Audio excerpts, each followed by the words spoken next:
going on, family?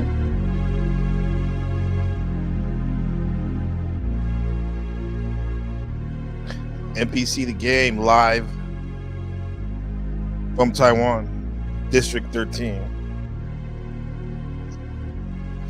What's up to the chat?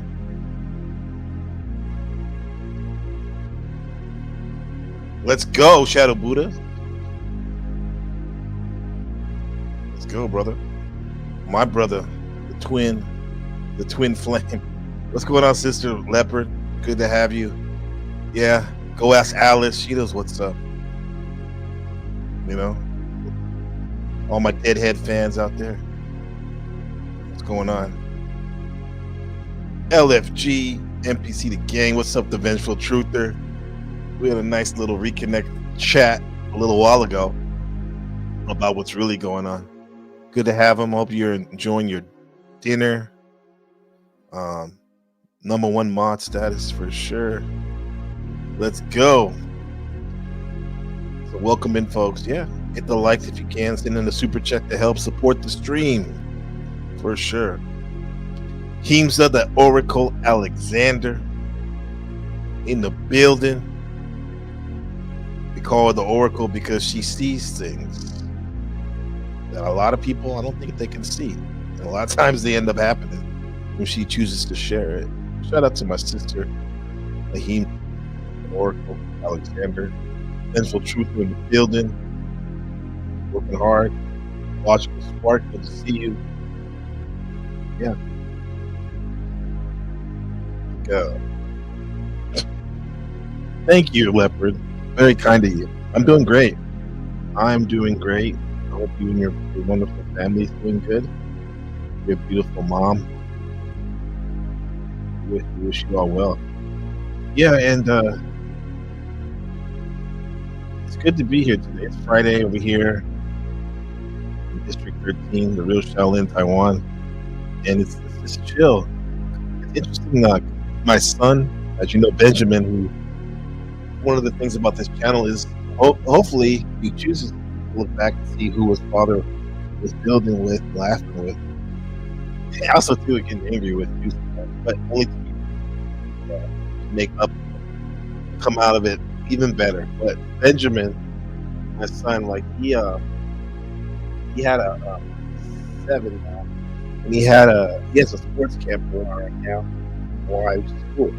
And he meets a lot of good friends. And come to find out, there was a brother and a sister. The brothers are around his age that are going to camp, and he's actually becomes good friends with the son. And they're from England, so their dad's from England, and the mom's from Taiwan, and so they're quote unquote hybrid like him. They're mixed. And except they speak British English, you know. And anyway, at first he was telling me about the guy, and he said like he's his friend of me. But now, I mean, as of yesterday, I went to go pick him up, and he was like sad, and he's like, "What happened?" I'm like, "What happened?" He's like, "My friend, he's leaving. He's going back to because I think they live with their dad in Hong Kong too.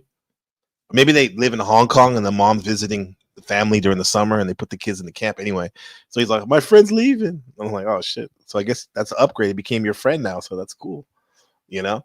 And I told him just like here, thinking about the Panelverse and you guys, I think it's always good. It's always good to meet somebody new from somewhere else because it kind of like opens up the map.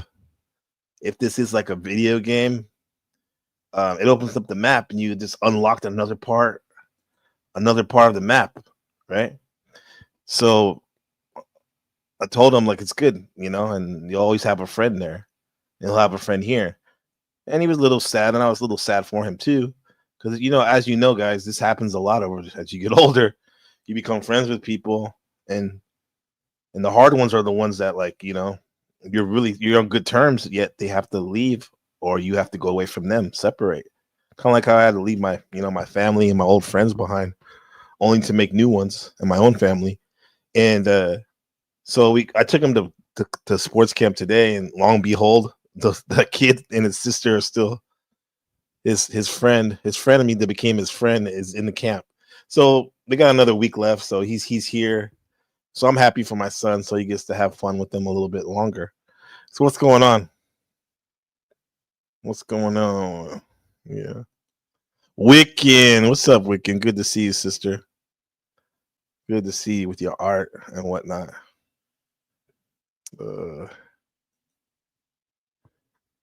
Tarek, what's up, man? Good to see you, bro. Yeah. Ozzy, good to see you. Good to see you. I miss anybody? Yeah, it was good to reconnect with it. It's good to connect with NBC. Could have been a bit longer, but we had to feed our little ones. Hungry girls, yeah, they get hangry for sure. Yeah. Well, like I took Ben to sports camps, like I was saying, and as you can hear, Miss NPC Rebecca, she came in with some Taiwanese breakfast, so that was good. Like Taiwanese are known for their breakfast, man. I didn't even know that. I had a homie when I used to work at the drugstore. I call it the drugstore, but it was like Italian supermarket union job.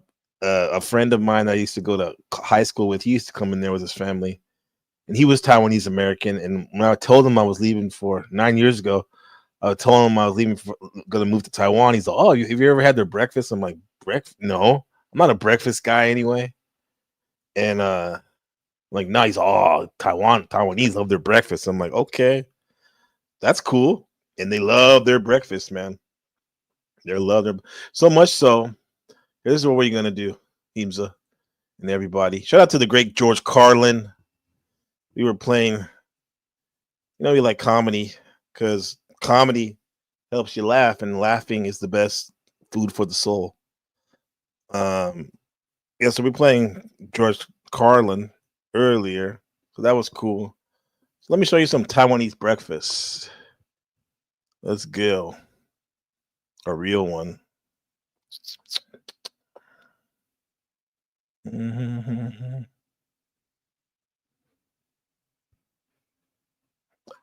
I want real food.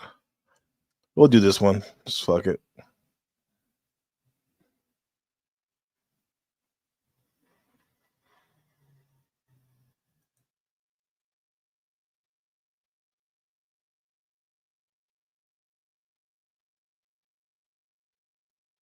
To eat 3 breakfasts with you. Yes, that's right. Breakfast is all day here. Let's go. Hell yeah. We are headed to our first location of the day, first breakfast in TJ. What's happening? Yes, so we are at a 24-hour breakfast shop. 24 Yeah, can you imagine that 24-hour breakfast? Look at that omelet. 24 hours. hour. I mean, you can get breakfast the entire day. I like that. Right now she's mixing up Eggs for the egg pancake. some scallion in there, and then a tortilla. She's got some dough Tortilla, we call that dambing. there. Yeah, it's gonna stick right on there. I mean, this is very, very traditional. It brings me back to my childhood. I eat one of this basically every morning. Excuse me, we call that sobbing, dambing. Oh, she's making the salty soy milk. You guys want to see over there? The soybeans somehow go through this machine and become a liquid. Right now, he's about to Instead of drinking cow's milk, it's mostly soy milk. make a fresh batch of soy milk, and the soy milk is what we'll be eating in the salty soy milk in a bit. In the salty soy milk, Shout out to Doomerang in the building. Sub up. Funniest man in the Panelverse. I'll call it. they also put vinegar, they also put green onion, and they put fried dough. Vinegar for breakfast. Yes, All right. the vinegar is going to curdle the soy milk to make it kind of like a tofu stew. Salty. So Doomerang, you eating this? You got the dambing with the egg omelet. Sometimes if y'all, I don't eat this, but like if you guys like bacon, they could put bacon in there, And this is like a porridge, rice porridge. Soy milk. With this crispy dough stick, they call it. Soup. Nothing sounds worse but looks better. Like it looks awesome now that I see it. Egg pancake. It's Official. like an egg breakfast burrito. It's official. It's actually sweet tofu. Yeah. Okay. Oh, that's got a strong Ginger. Ginger, sweet. It's got a ginger kick.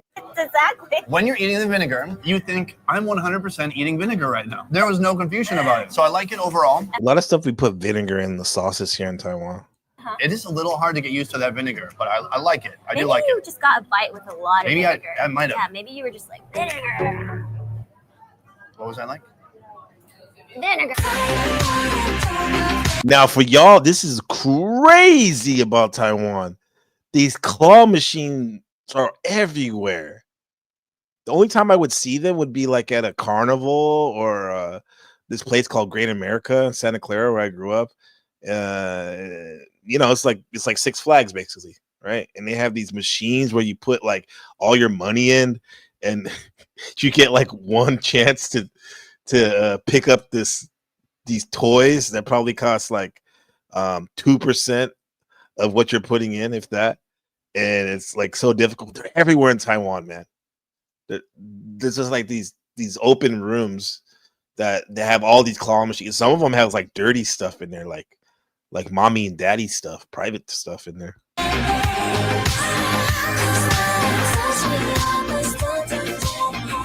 I agree, Boomerang. Claw machines are the devil's box. That's nasty work right there. On so many levels. See what I'm telling you? Funniest man.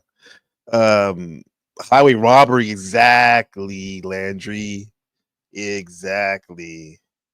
Yeah, Landry, you got the link, so you can come up whenever you like, brother. So this particular shop sells two special items. One is the scallion pancake, and the other one is zhou cai hezi, which is leek boxes. What is a leek box? We're gonna find out. Let's go see them make it. All right, you're a pretty good host. Intro good. done. Oh, Let's that's go. it? This is the scallion. Scallion pancakes we live on. This is like our tortillas nowadays. You know, as the Blaxican, I know my tortillas, and these are the Taiwanese tortillas.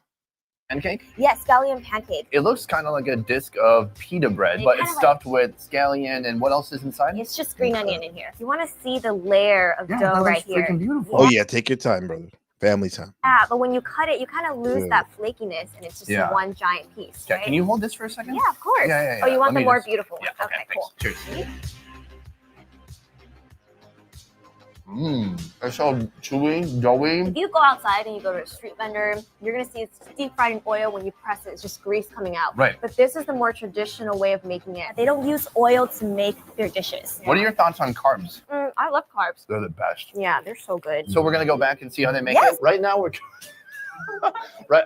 Oh, come on, Kai, come on. Right now we're going to the kitchen. This isn't a normal sit-down restaurant. You kind of come here, you pick up your food, you go home and eat it by yourself. This is where all the leek boxes are made. Where can we you have some bean curd use noodles, windows all the time? chives. We have some dried shrimp, and there's just pinches of salt and sugar in here. What does she put in there? Sesame oil. And then they put in an egg. So she says when you add the egg, it makes it stick better. She's gonna finish mixing this. She says to make this. What is that, guys? Does this remind you of anything, like that you make or your family has made?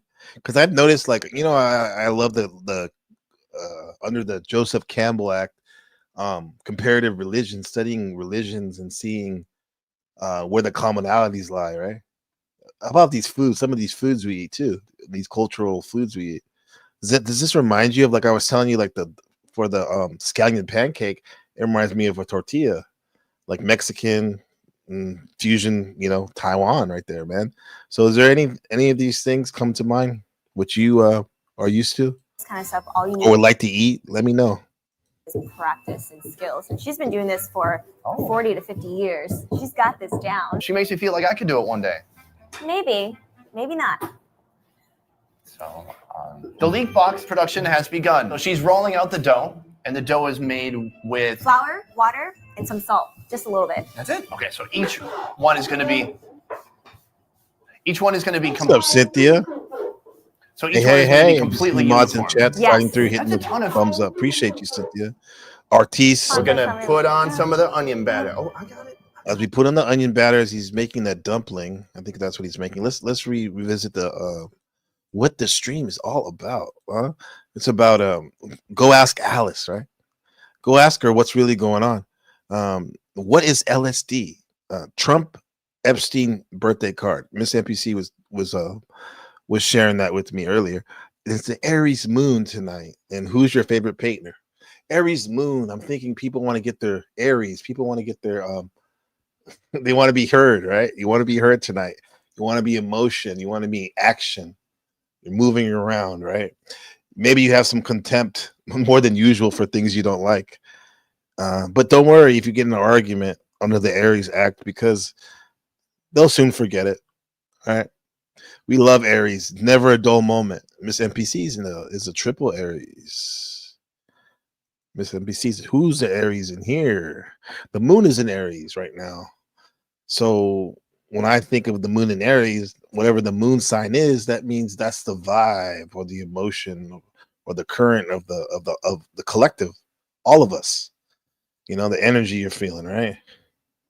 And for those who have Aries in a prominent place, they're used to that type of vibe. So a lot of times people with Aries today, they'll be maybe looked at as a little bit cooler, a little bit more swagged out, because they're used to this energy more than we are. The other ones who don't have it as much. And then easy. Put it back. Nope. Yeah. You gotta really get your finger in there. You don't trust me? Bam! Look at that. Can I get a bowl up in here? And then this is the big thing right here. We're gonna bowl it. Oh, this lady, she's gonna have an anxiety attack watching this happen. And then, wow! Good. Oh, I know what that is. That's just it looks like empanada. It looks like an empanada. Yeah. I forgot. I eat those all the time, or I used to. I forgot what they're called. Going blank. But that's like you saw what he put in there: egg and scallions and some tofu, and it's really good. Yeah. Probably gonna fry it. Yeah. Pretty good for a tall guy, right? Yeah, tall guy with eyebrows. So next, they're gonna cook it up.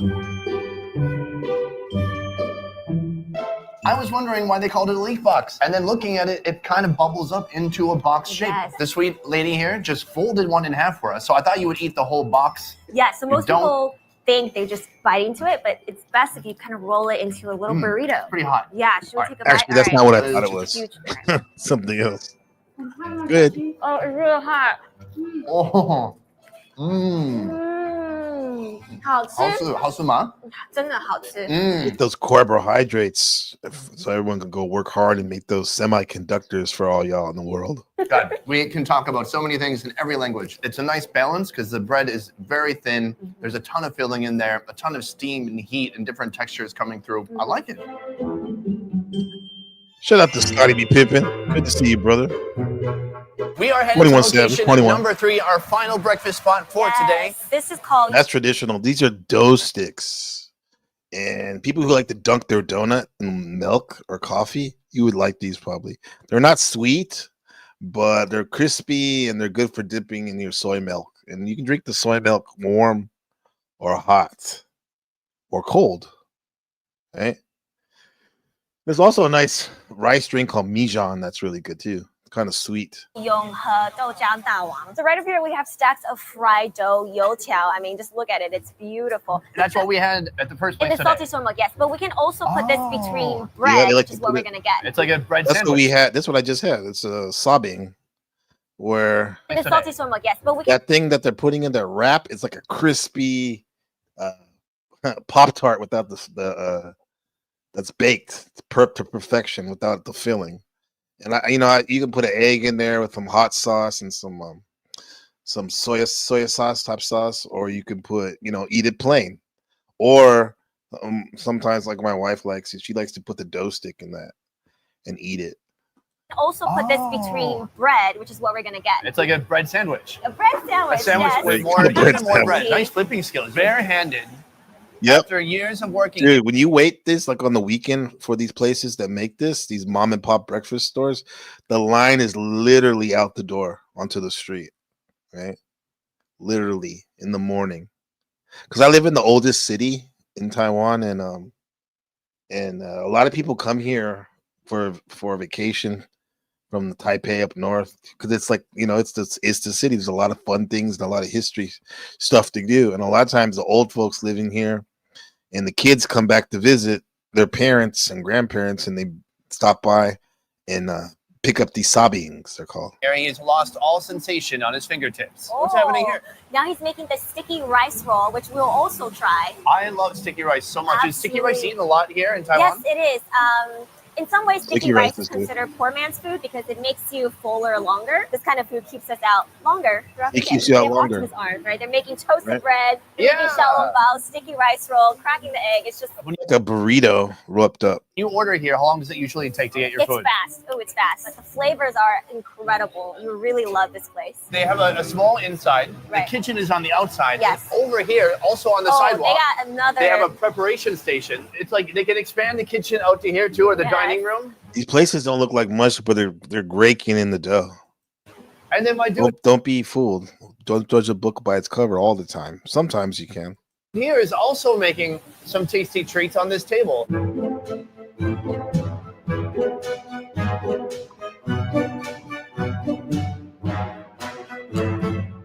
We just got these right out of the oven. They're toasty, hot, They're and called crisp cake. it smells toasty, a little bit peanutty. Should we try it out? Yeah, let's do it. Here we go. Oh. Mm. Oh, hot. Really hot. It's great peanutty, sugary Yes. kind of Filling caramelization inside. Take a peep, guys. That is some hollow bread. And you just wouldn't think, like, it used to be flat, and now it's not flat. How did they do it? Straight out of the oven. We got really lucky. I think the coolest part of this for me is it can be really daunting in a new country.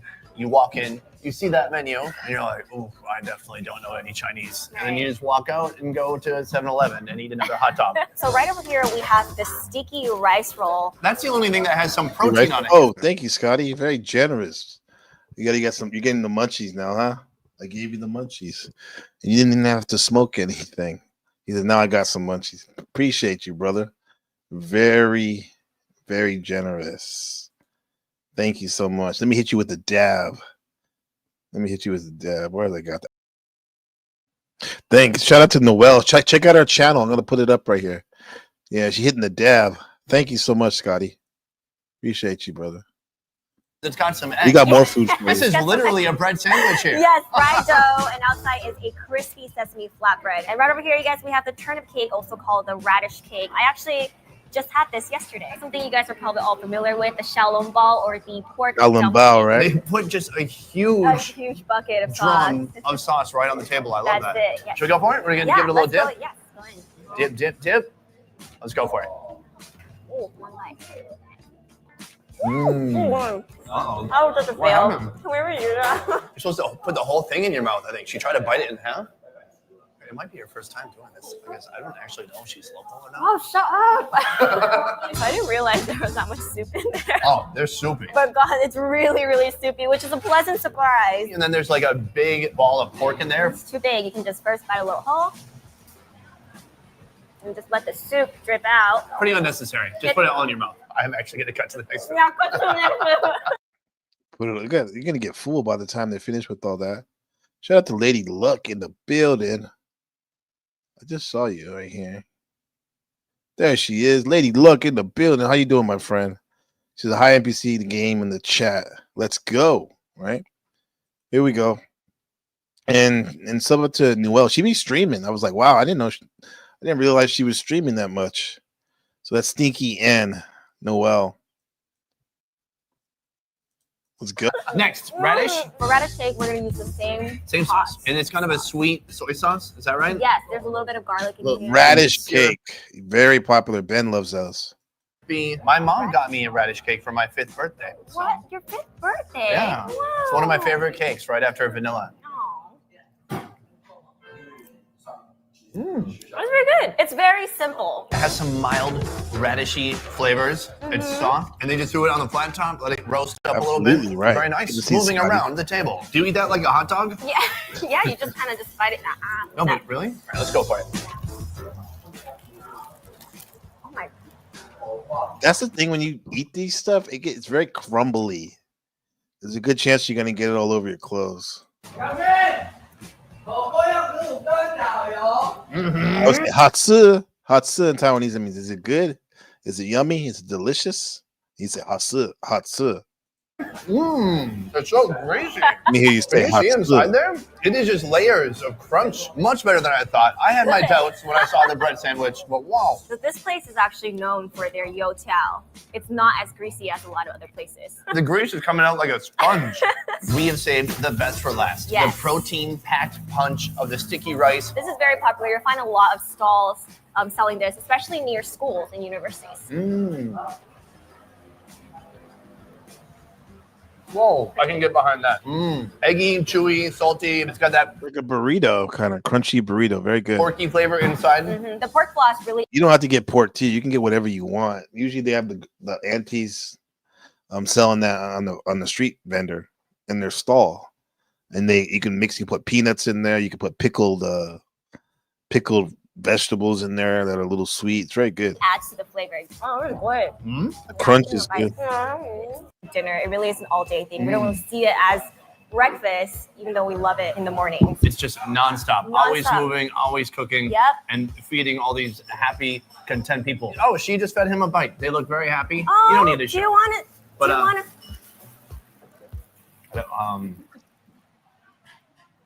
So, TJ, let us walk in tandem as we conclude this video. I would like. All right. So thank you very much. That's the Taiwanese breakfast. Hope you enjoy it. And I'll see you tomorrow, guys. See you later. Bye. Bye. Thanks for coming. Just kidding. Not yet. Got you almost, huh? Yeah. No, the vengeful truther says, is it expensive to eat from those places? No, it's not. It's not like the sobbing, the hot dog and the just the bread. It probably costs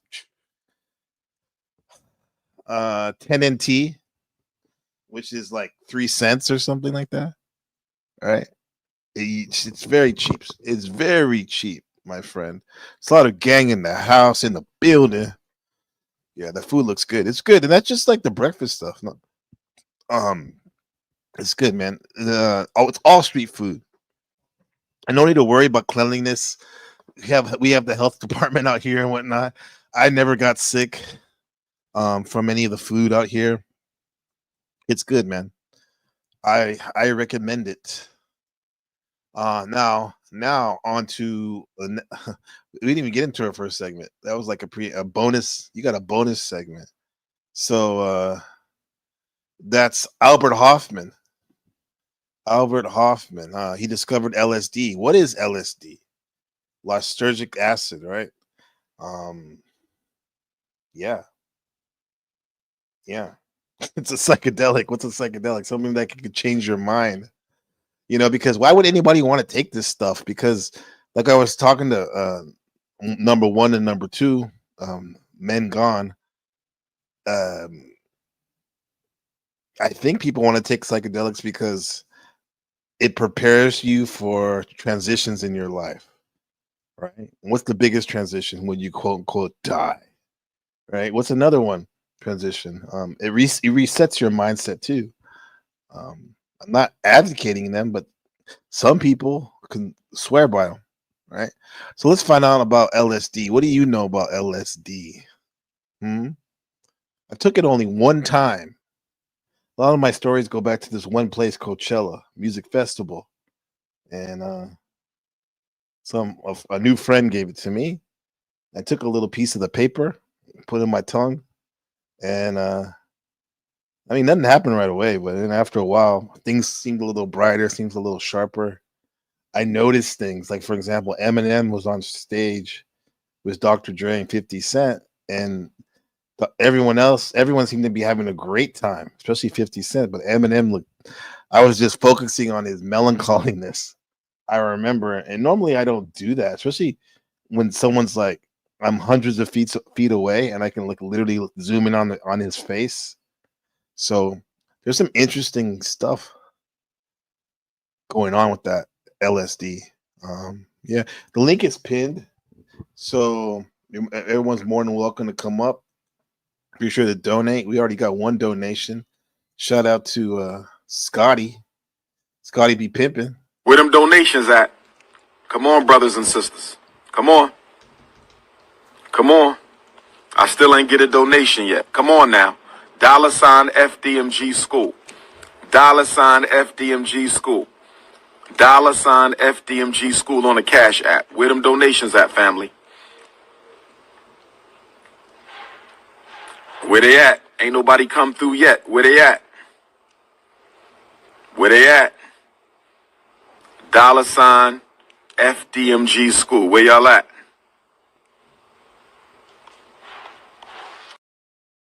Absolutely. Where they at?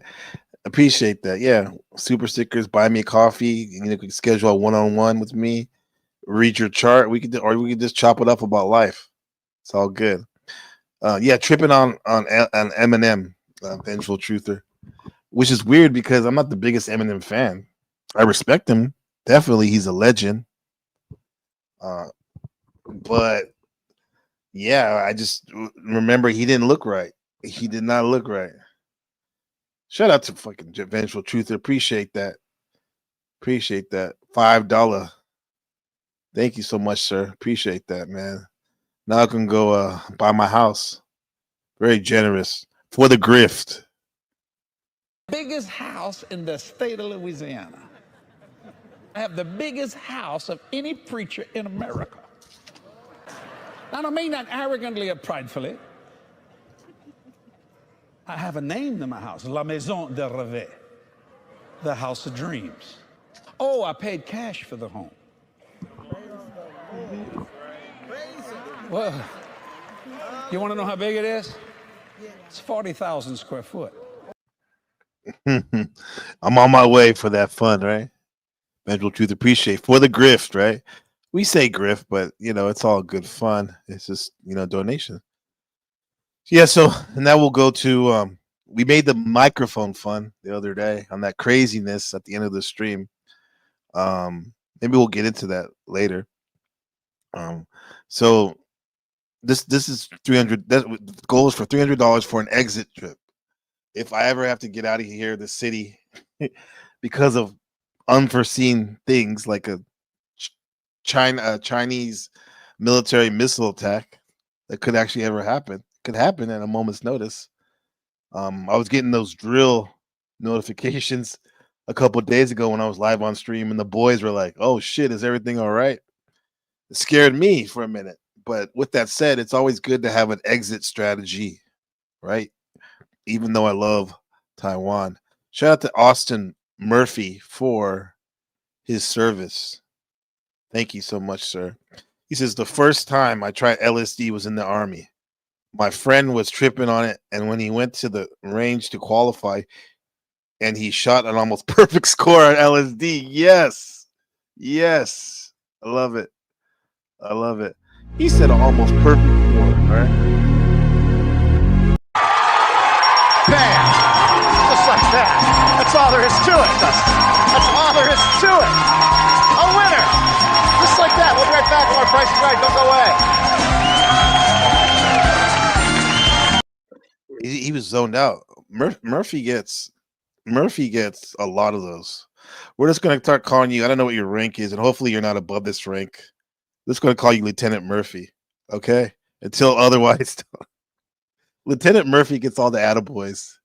A lot of attaboys. That's fascinating, Lieutenant. That's crazy. Why do you guys think he got a perfect score? His friend. First of all, why the hell were they taking LSD in the fucking military? Not the military. I'm like, wow, what was that? Was that men staring at goats? Right? Men staring at goats, which was about a branch of maybe it was Army intelligence that they gave them LSD.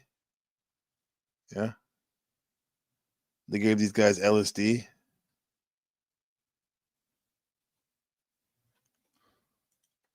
What the true story was it?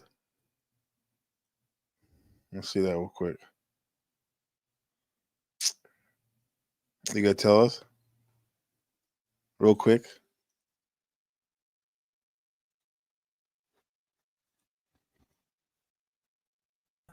Lorraine Warren has died. And an iconic figure in the paranormal. Yeah. She and her if you don't know, she and her husband Ed worked on a lot of famous cases, famous paranormal cases, and in fact, the Conjuring movies are based on the incidents that they covered, and also the Holy Grail. And see acid and stuff. Sometimes without them even. Here we go. They were developing their own. Here we go. Here we go, Austin. And so forth. But yeah, so on Himmler's orders, the SS officers raided all these places, and I don't know how much they found. Yeah, they found.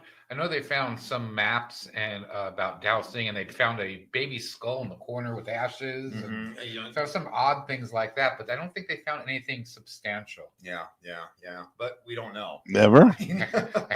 They don't tell us everything. But anyway, so this project, this American project, the Alsace or whatever it's called, later learned that the Soviets had been doing the same thing, and because they wanted to find out what the Nazis had been working on, and they also found out about all this psychic research and all this stuff, and so they the Alsace later found out that they were developing their own psychic research. And so it started this whole psychic arms race. And, back then everybody was paranoid of each other. Soviets were paranoid of us. We were paranoid of them, so anything they could do, either side could do to one up the other. Right. Was, you remember the space race and how that was, So basically they were saying the army was trying to get the upper hand, maybe for different reasons, for weapons or whatnot, and trying to figure out how LSD could be used to benefit them. Interesting. First of all, though, what is LSD?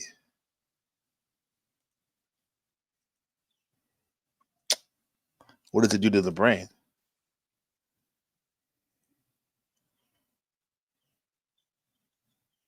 Lysergic acid diethylamide, or LSD, is a potent psychoactive substance that is commonly classified as a hallucinogen or psychedelic drug. The effects of LSD vary substantially depending on the dose, the mood of the individual taking the drug, and the environment the drug is taken in. Some common effects include mental and physical stimulation, perceptual distortions, and generally positive mood states. What's going on? Wheels in the building. Wheels, good to see you. Gracie, great, good to see you. Maybe it'll feel like you took it after you watched this live stream. Although we have some understanding of LSD's activity in the brain, it is not fully understood how this activity leads to the subjective experiences people have while taking the drug. Regardless, it is thought that LSD's activity at a subtype of serotonin receptor, known as the 5-HT2A receptor, is critical to the drug's psychedelic effects. LSD acts as a partial agonist at the 5-HT2A receptor, which means that it binds to the 5-HT2A receptor and generates a response that is a fraction of what the natural ligand serotonin generates. LSD also interacts with other receptors, although the role of these receptors in the effects of LSD is less clear. For example, LSD binds to other serotonin receptor subtypes, as well as some subtypes of dopamine and adrenergic receptors. All right. Cool, but let's see what this guy has to say under this act. What is LSD? LSD is a well-known hallucinogenic drug, more popularly known as acid. LSD makes people see, hear, and feel things that aren't necessarily real. LSD is often sold as blotter paper, small squares of paper that have been soaked in LSD. It's also available in tablet form and or small gelatin squares called window panes. What is LSD? LSD.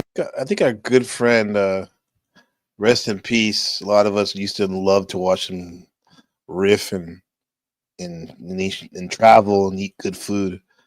Anthony Bourdain. He has to see what he had to say about LSD, his experiences. A lot of LSD as a young man. A lot.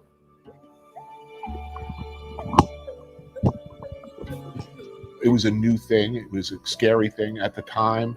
Television and magazines were filled with lurid warnings of what might happen From the very beginning, it was a very, very, very positive experience for me. I don't know that, my third eye opened or I became part of some cosmic unifying theory, nothing like that. It gave me an ability to understand that there are other angles to look at things. Opened me up to the possibility of alternate perspectives. It was helpful to me creatively and in some ways inspiring to me. It is a full-on mind and body, a sensory, visual, audio-visual experience.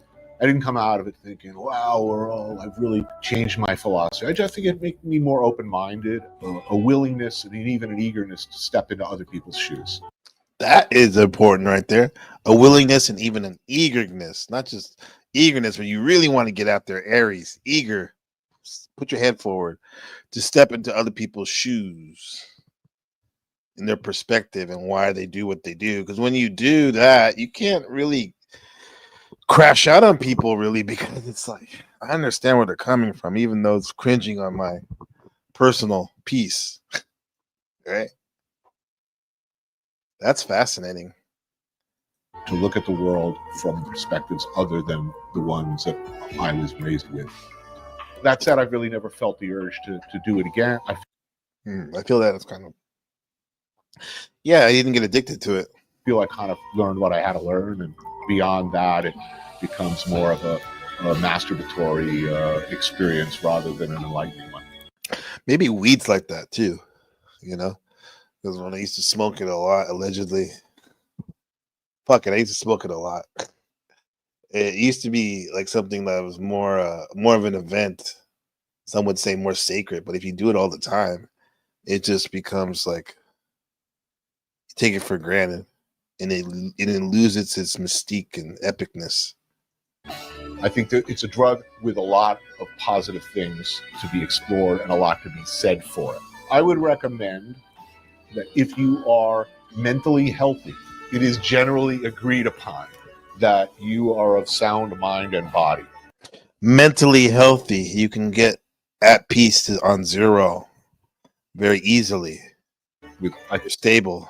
I think a good self-image and a sense of self-worth. You don't have a family history of schizophrenia or manic depression. I would be open to the careful, probably supervised use or experimentation with LSD. I always found it useful to be around somebody with previous experience when doing it. Not necessarily a guide, but just someone to make sure you don't put yourself in a unsafe position. An environment that you feel safe and controllable. It's someplace even safer to go to hide if you start to feel uncomfortable or paranoid or experience a negative reaction. And I always kept a big fistful of antipsychotic drugs around just in case. So it's nice. That's smart, actually. Normally you wouldn't want to take that. And get some clonazepam or something to calm you down, or Valium if you need to. Nice to have some Thorazine kicking around just in case things go bad. Yeah, because it can be overwhelming sometimes, these type of things. Listen to Santana talk about his trip on LSD at Woodstock, what he was going through.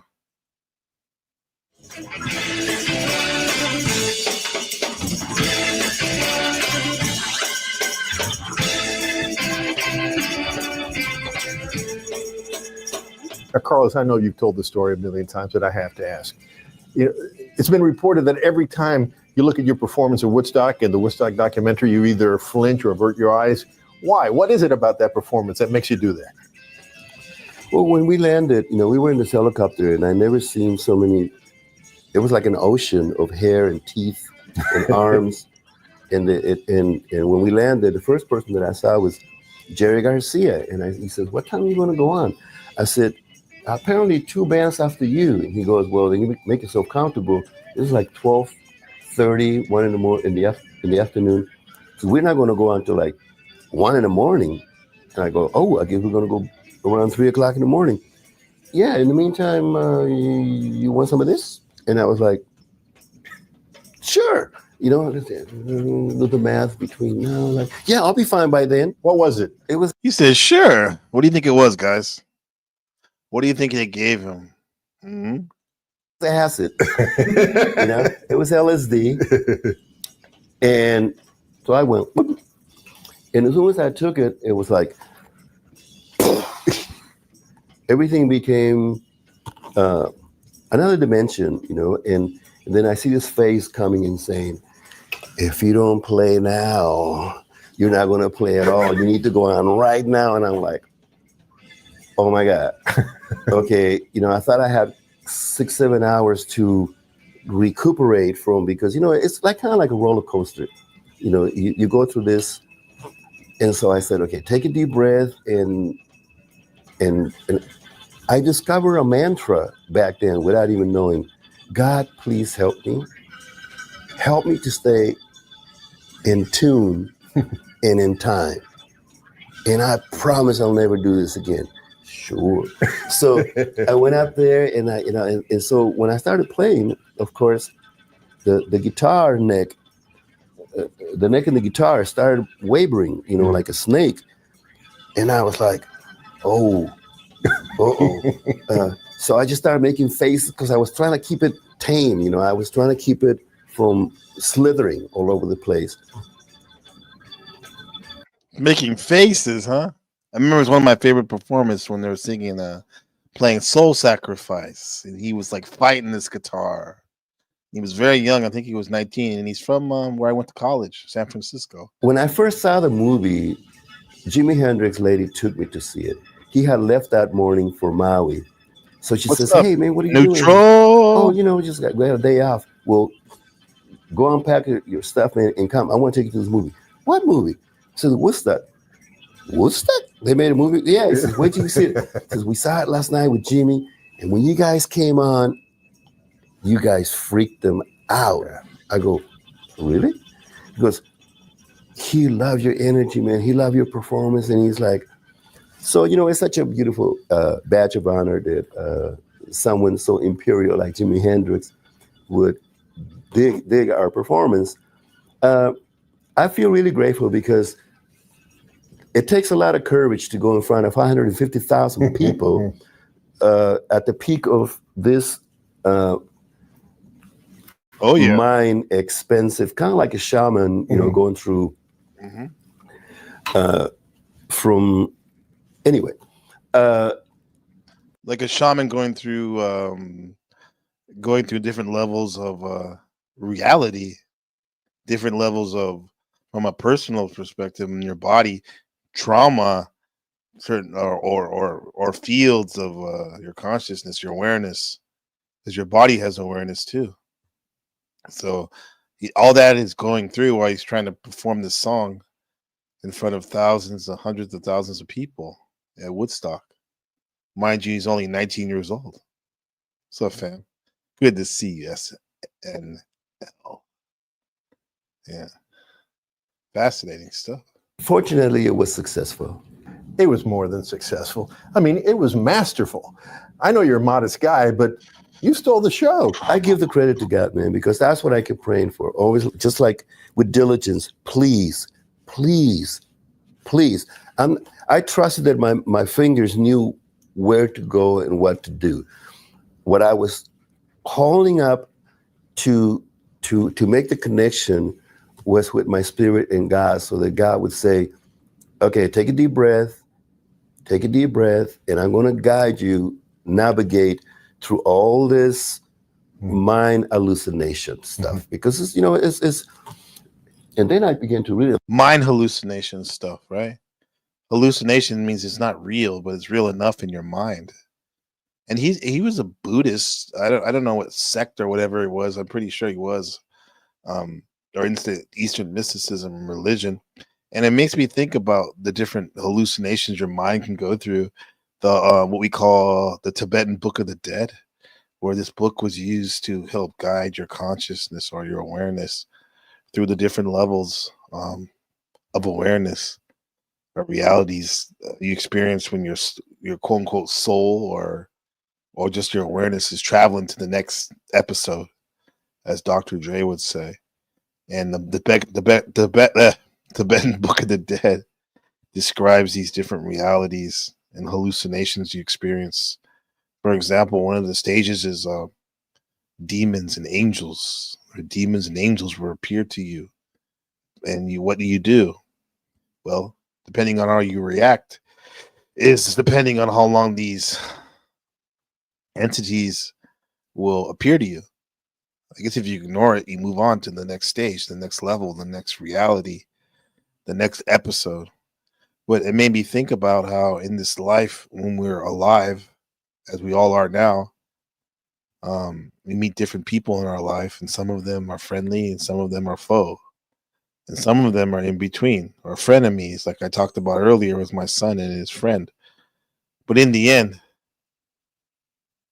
is it just in your mind? Are they even hallucinations? I don't know. Shut up. If you like to donate, thank you, Markel. If you like to donate, you can use the super chat, super sticker, membership, and buy me a coffee. Those are great. Buy me a coffee. Donations are appreciated. Thank you. Thank you, Markella. Wonderful, wonderful, wonderful stuff. Listen to Pitbull. I mean, when it comes to business and anything that's successful, a friend of mine the other day told me, he said, I don't know what it was, but someone was around and said, yeah, because money can't buy happiness. And he turned around and he said, no, money does buy happiness. You just got to give it away. That made all the sense in the world to me because it's the truth.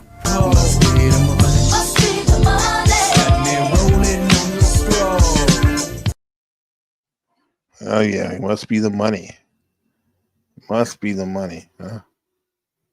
What are we doing here? Yeah. Back to Santana.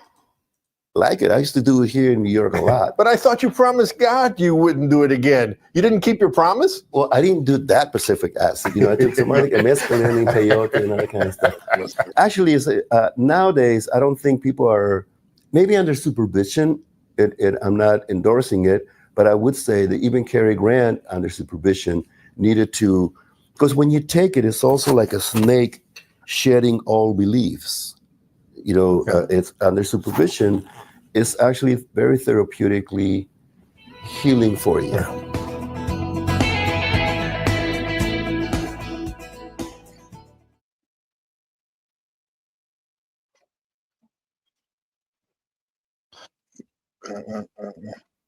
I think I have on one of these videos when I went to I used that self-sacrifice footage. I have this show I made that was on cable TV back home, channel 48, Comcast, Berkeley. It's called Test Stream, and it's basically what we're doing here, but not in live streaming but in real-time vlog form, IRL, in real life vlog form. And I think I made a video of the Santana. Yeah, here it is. Here we go. This is a good one. I think you'll like this. This is from my TV series Test Stream. It was on TV.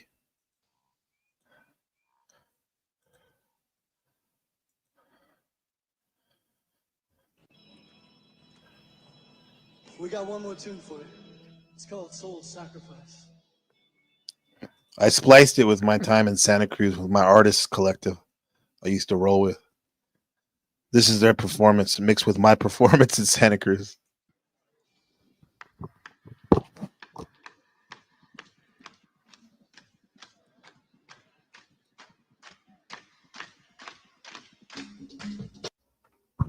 They're on acid right here. They're all 19, 18. Drummer's 18. Santana's 19. Very young, from the Mission, San Francisco. Legends.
Daniel said it 3 times already, 2 or 3 times. Be careful.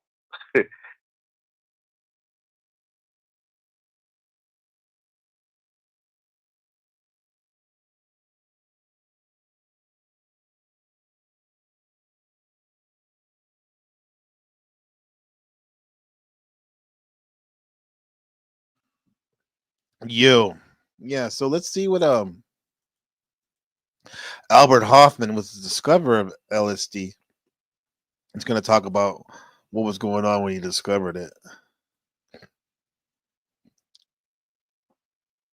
But LSD, it was believed it was a product of laboratory. And then we discovered that these compounds had existed already for thousands of years in the plant kingdom.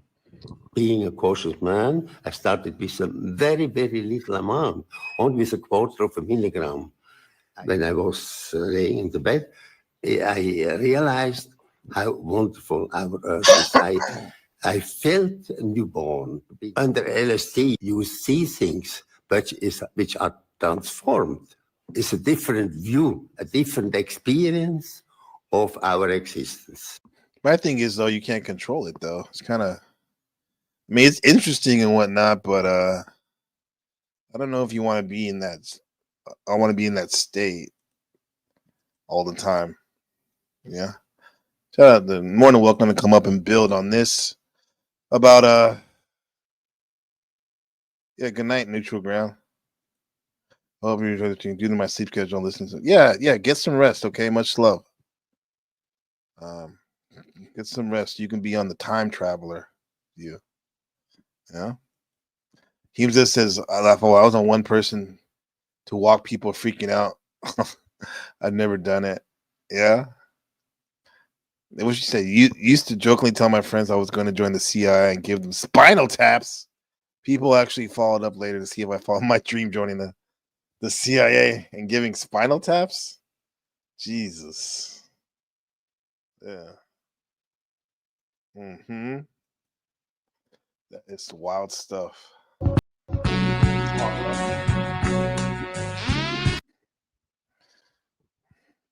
But listen, What did George Carlin say about taking our acid? hardest years of my life were the 3 or 4 years when I was doing straight mainstream bullshit television shows because I thought I wanted to be like a Danny Kaye or something. My dream from a kid was still like that. I wanted to be in the movies and go like this for people. I didn't know my head was different. I didn't understand that. I thought if I thought about it at 9 years of age, it must still be valid when I'm 21. But it wasn't. And I finally, boom, that clicked in from the acid. Thank God for acid. Well, I'll tell you this. That's why they put it on that list of bad drugs, because they know it opens up the mind. It can be dangerous. I ain't saying it's not dangerous in some way. You take too much, take the wrong kind. Where do you get your acid from? I don't. That's what's nice. I want the good stuff. I don't need it anymore because it's a self-limiting drug. It's the kind of drug that you take it a few times and it tells you that's enough. We're cool. Now we're happening. Kind of like you don't need to factory reset your computer or your mind every day, right? Hopefully not.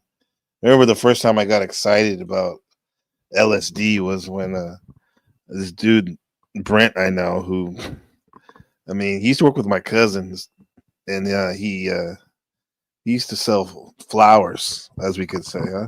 You could smoke, and remember riding his Mustang one time. And he was like, "You ever heard of LSD?" I'm like, "Yeah, I heard of it." He's like, "Well," he's like, "You want to know something?" What? He's like, "It's one of the. If you get caught with it, it's one of the. It's one of the most punishable offenses you can get, right?" I'm like, "Really, huh?" And he's like, "And then it's only as big as a little stamp." And I said, "Why?" And he said, "Well, because when you take LSD, you question things." I said, "Yeah." Like what? And he said, you question everything, and the government doesn't want you to question everything, because then you start questioning why are you doing what you're doing, why are you in this relationship that's not working, why are you in this job that gives you stress and no return, and why are you paying taxes and not getting much of a return. And yeah, so they don't want that, so this is why they throw the book at you when you get caught with LSD. There is no national conspiracy to buy elections and control America. Don't need a formal conspiracy. Right. When interests converge, these people went to the same universities and fraternities. They're on the same boards of directors. They're in the same country clubs. They have like interests. They don't need to call a meeting. They know what's good for them, and they're getting it. And there used to be 7 oil companies. There are now 3. It will soon be 2. The things that matter in this country have been reduced in choice. There are 2 political parties. There are a handful of insurance companies. There are about 6 or 7 information things. But if you want a bagel, there are 23 flavors because you have the illusion. You have the illusion of choice. Right. You don't get the real important choice. There's no freedom of choice. No freedom of choice, just an appearance of choice. Right? What do you think about that, chat? This is what Joe Rogan has to say about LSD. I remember one time tripping, and it's only happened to me once, but one time tripping where I felt like I could see the patterns of existence that aren't available with the naked eye. Like I could see that there's like some weird like grid to everything. Yes, the grid. You've seen the grid. Yeah, I've seen you know the what grid. I'm talking about? Yeah, it's like the Matrix. It's so weird. You kind of like. And you It's feel like you can almost step through it sometimes. You can. Too. I remember one time tripping, and it's only happened to me once, but one time tripping where I felt like I could see. You ever seen the grid, patterns everybody? Of existence Anybody that ever aren't available with the naked eye. Like I could see. You ever seen the grid, guys? Not grid 1. Grid. Shut up, the grid 1. The grid system. It could be the underlining blueprints of this reality that we're experiencing, and you just can't see it because you just can't see it because you're not meant to see it. But sometimes when you take certain substances, you can see it, or you can see something. I didn't even see. What's up, Landry? How much did it cost to move to Taiwan? Well, the flight.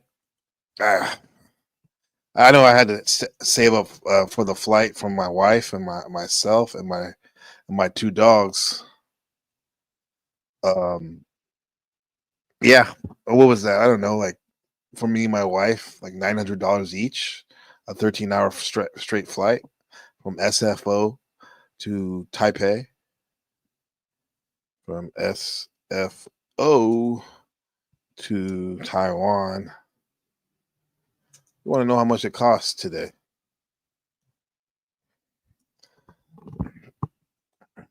Trying to come visit? More than welcome. Mikasa Sukasa.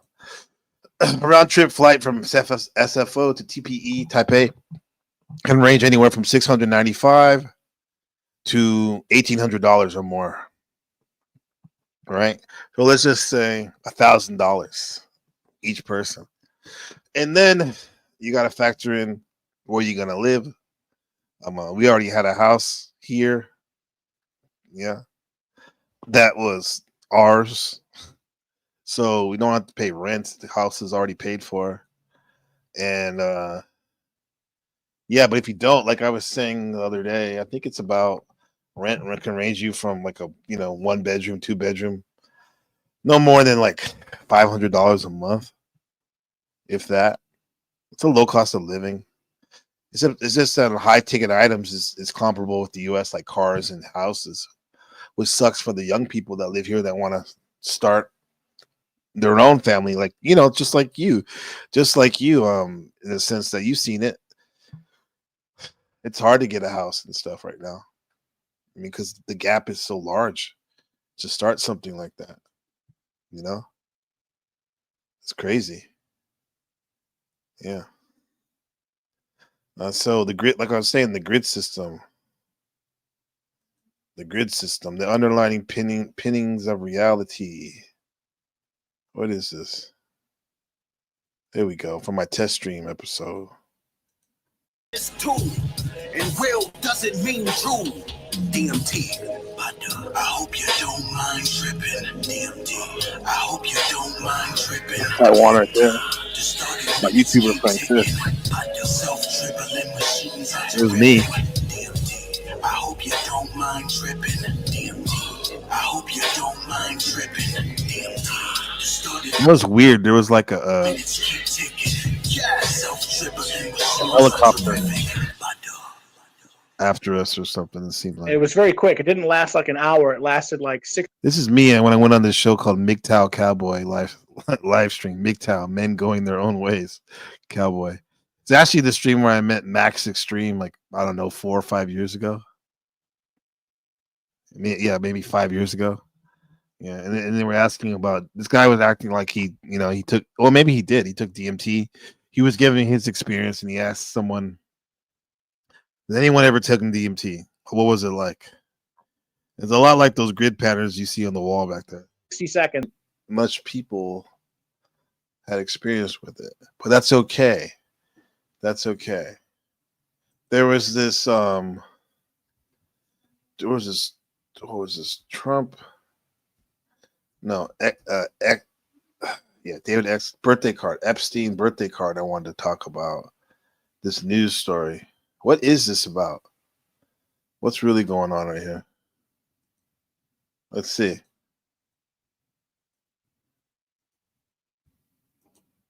The Wall Street Journal published a piece with this striking headline. Jeffrey Epstein's friends sent him bawdy letters for a 50th birthday album. One was from Donald Trump. Now, their friendship, you'll recall, went back decades. The article details a moment from 2003 and some of the letters that Epstein's one-time girlfriend and accomplice, Ghislaine Maxwell, gathered for a birthday tribute album. Was that Melania right there? According to the Wall Street Journal, pages from the album are among documents examined by Justice Department officials who investigated Epstein and Maxwell.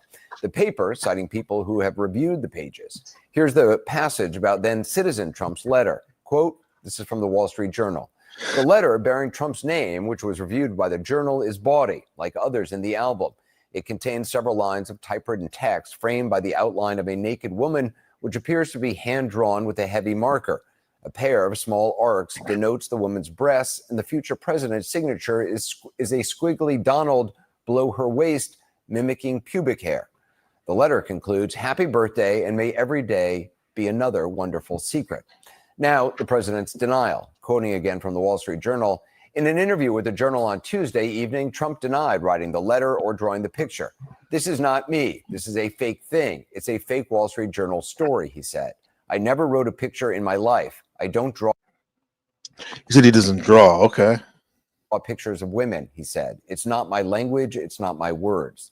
The president also threatened legal action, saying, quote, I'm going to sue the Wall Street Journal just like I sued everyone else. Joining me now with analysis, CNN contributor, tech journalist Kara Swisher, host of The Pivot, and on with Kara Swisher podcast. She's also the author of Burn Book, a tech love story. First of all, Kara, your reaction to this Wall Street Journal story?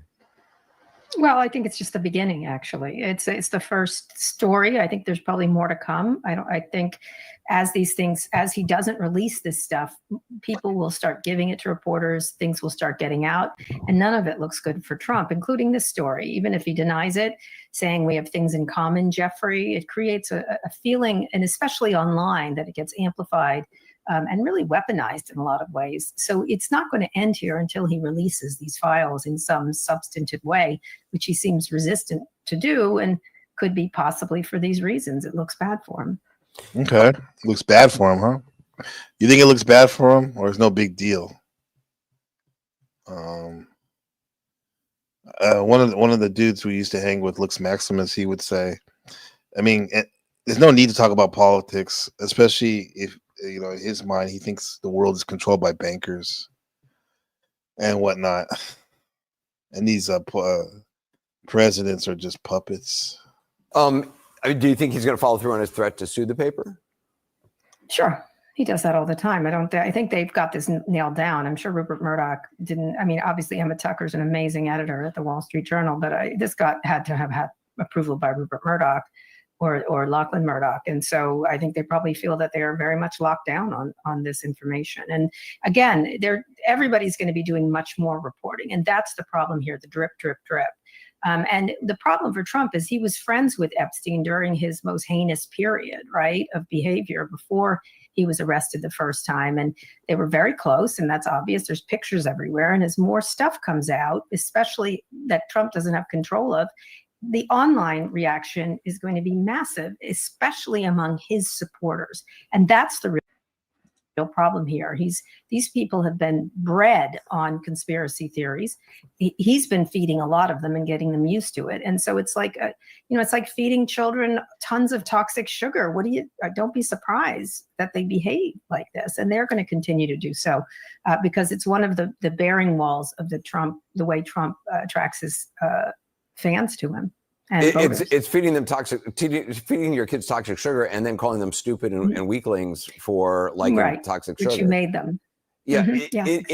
And then there's the Elon Musk of this all. We played the clip of him talking to Tucker Carlson earlier in a social media post on X, responding to Megyn Kelly's statement that the Wall Street Journal story is, quote, the dumbest attempted hit piece I've ever read. Elon Musk said, quote, yeah, the letter sounds bogus. What do you think of that, given how much Elon Musk has been posting about the Epstein files in recent days?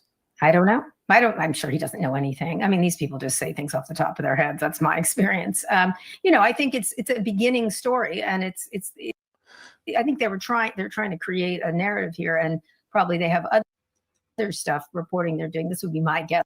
And it's a narrative. These are all narratives. I mean, is it your narrative? Is it important to you? There's a guy on the Panelverse. What's it? 5/5 is his name. He seems to be very successful, and he shows news like 3 different news channels at once. I mean, and if you're into news, that's a lot of news for sure. But are these narratives, do they matter in your own personal narrative? So that was more of the liberal take. Here's the more of the whatchamacallit, conservative take, so-called conservative take from Fox News. Tell me what you think about it.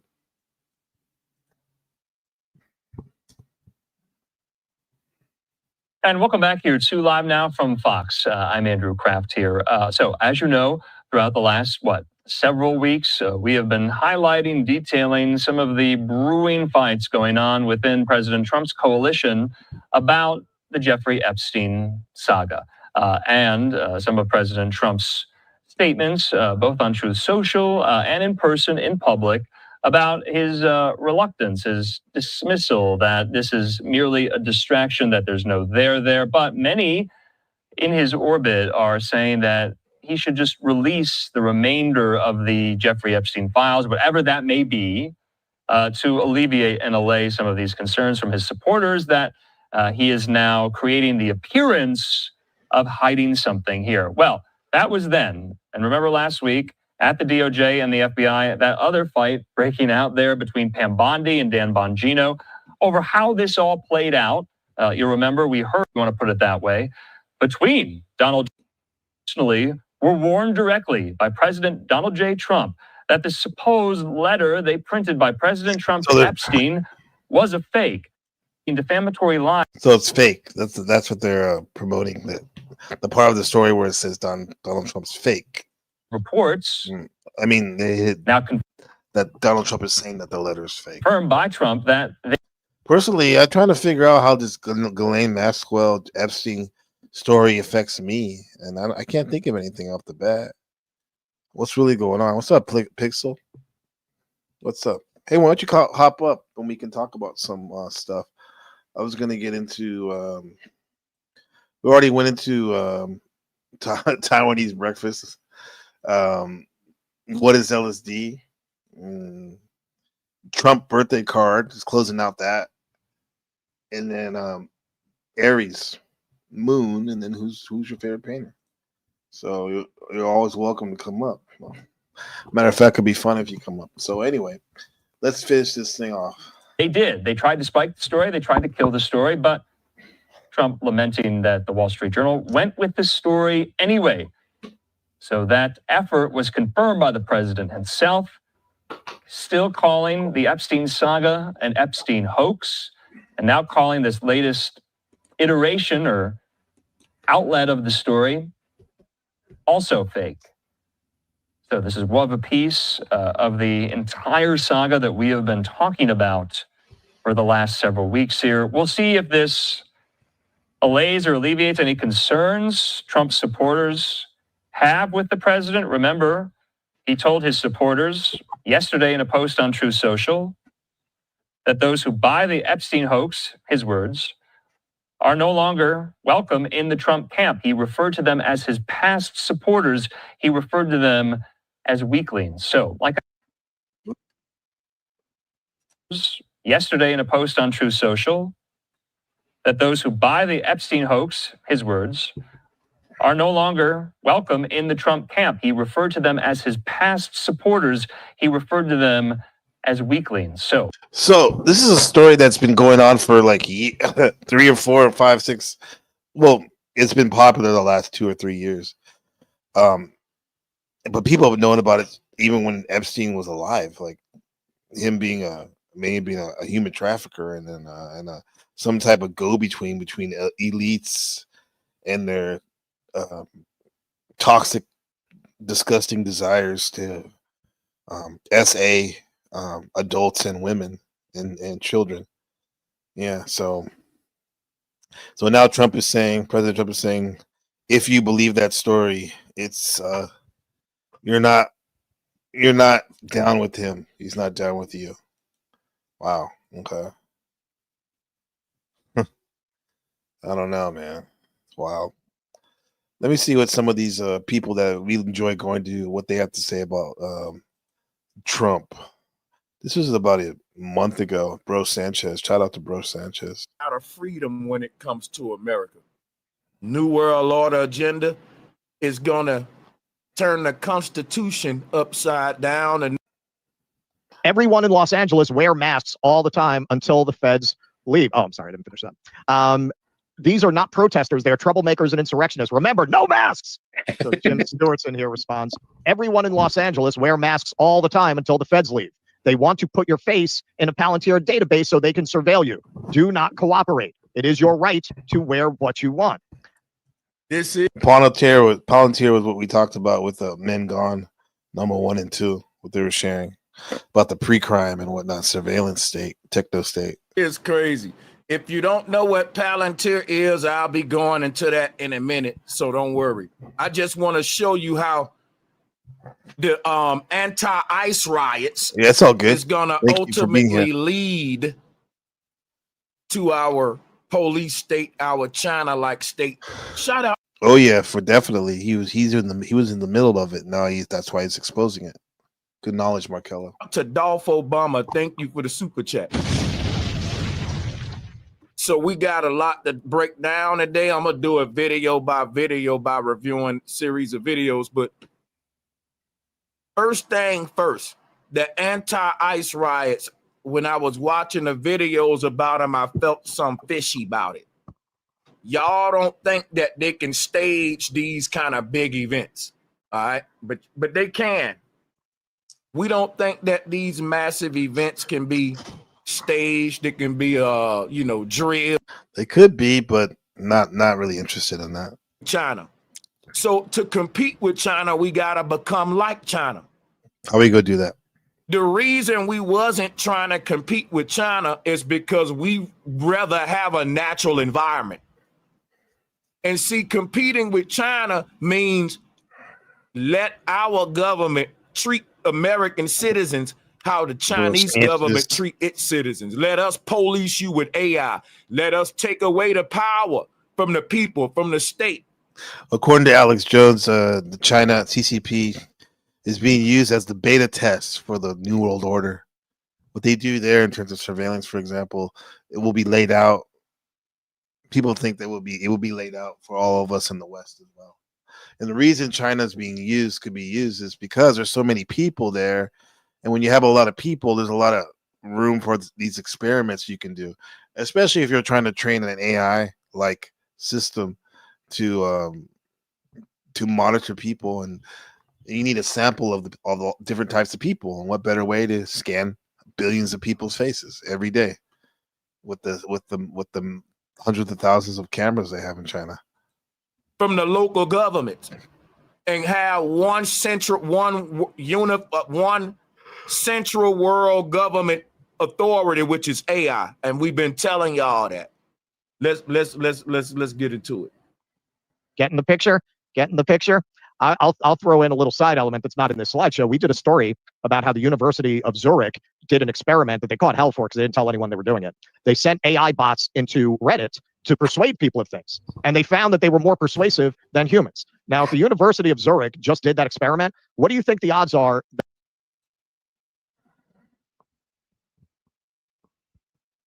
They might as well be hiring me to do a spelling bee. So and maybe they just have friends who are tech Palantir CEO.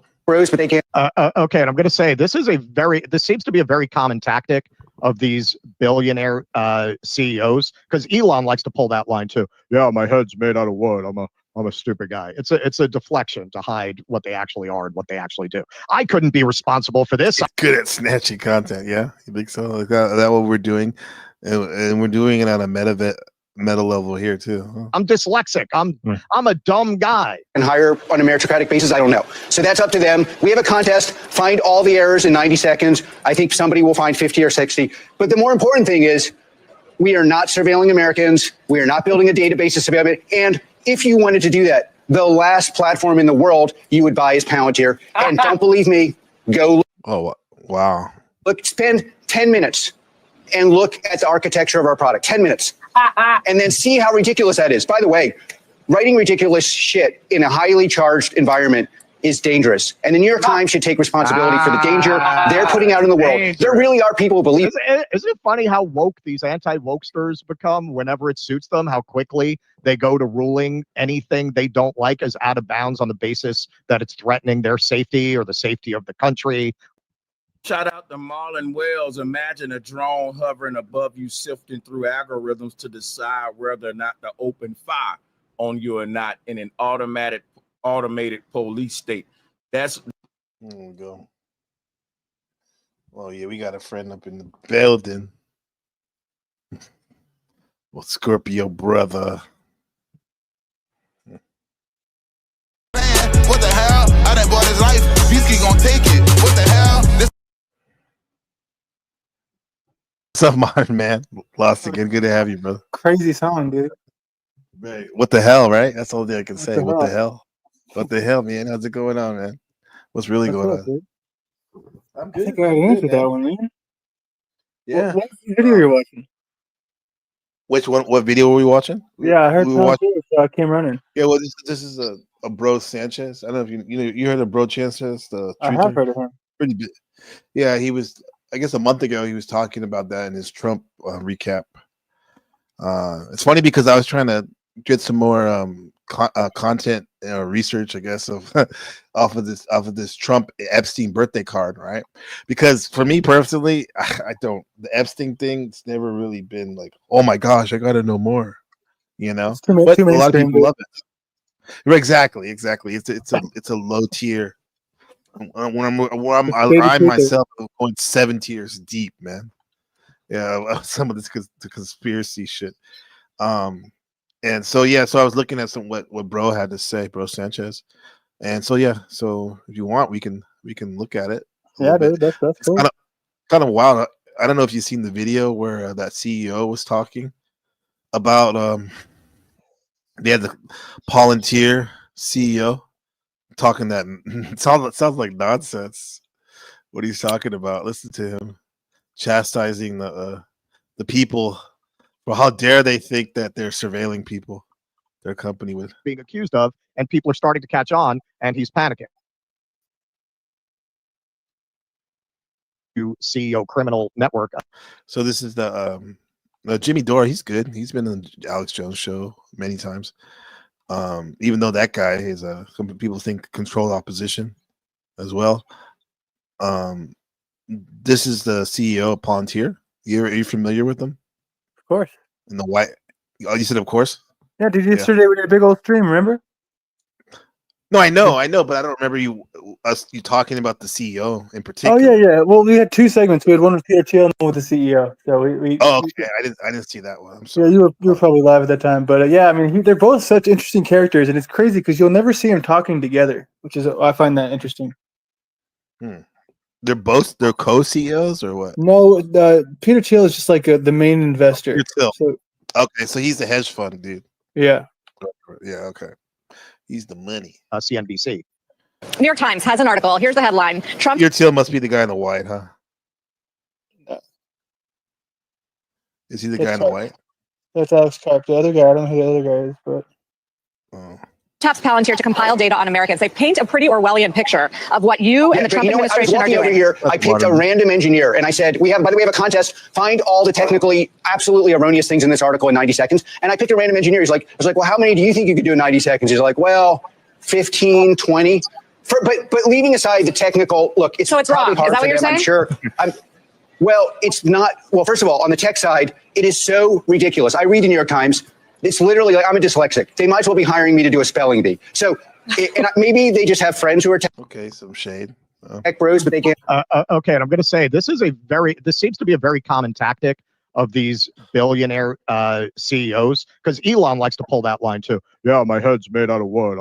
I'm a stupid guy. It's a deflection to hide what they actually are and what they actually do. I couldn't be responsible for this. I'm dyslexic. I'm a dumb guy. And hire on a meritocratic basis, I don't know. So that's up to them. We have a contest. Find all the errors in 90 seconds. I think somebody will find 50 or 60. But the more important thing is we are not surveilling Americans. We are not building a database of surveillance. And what about that? And if you wanted to do that, the last platform in the world you would buy is Palantir. Can you address that, Landry?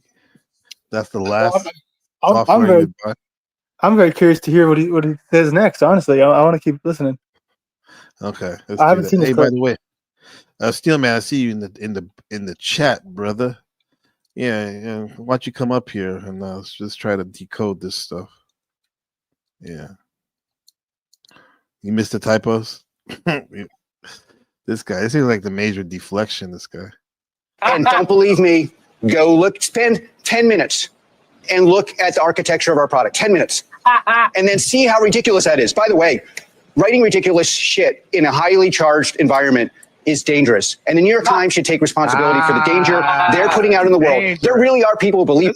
Isn't it funny how woke these anti-wokesters, they go to ruling anything they don't like as out of bounds on the basis that it's threatening their safety or the safety of the country.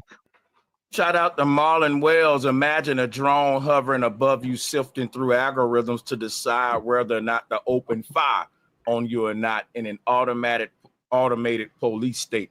That's like Ed 209 with wings, huh? Remember Ed 209 from RoboCop? That was the machine that they made. Never That's seen supposed to be RoboCop. Okay, yeah. Well, that was the whole thing. It was supposed to. They're using Detroit, how crime-ridden it was, as the military-industrial company was using that as an excuse to make an android to police it, so they can sell it with the. Then that would be the beta test for to sell around the world to different militaries. That's kind of like a mech soldier, type of shit. But that's crazy though. Just real quick, for what you know about Palantir, is it out of the question to think that they would that they surveil people, at least even with their tests and stuff? I mean, well, so the stuff that they do is their data that they give to these companies. It's like, I guess he can kind of push the blame on the companies because it's like, well, we're not doing it, but they are using his software. So, I mean, Come on, that's like semantics, right?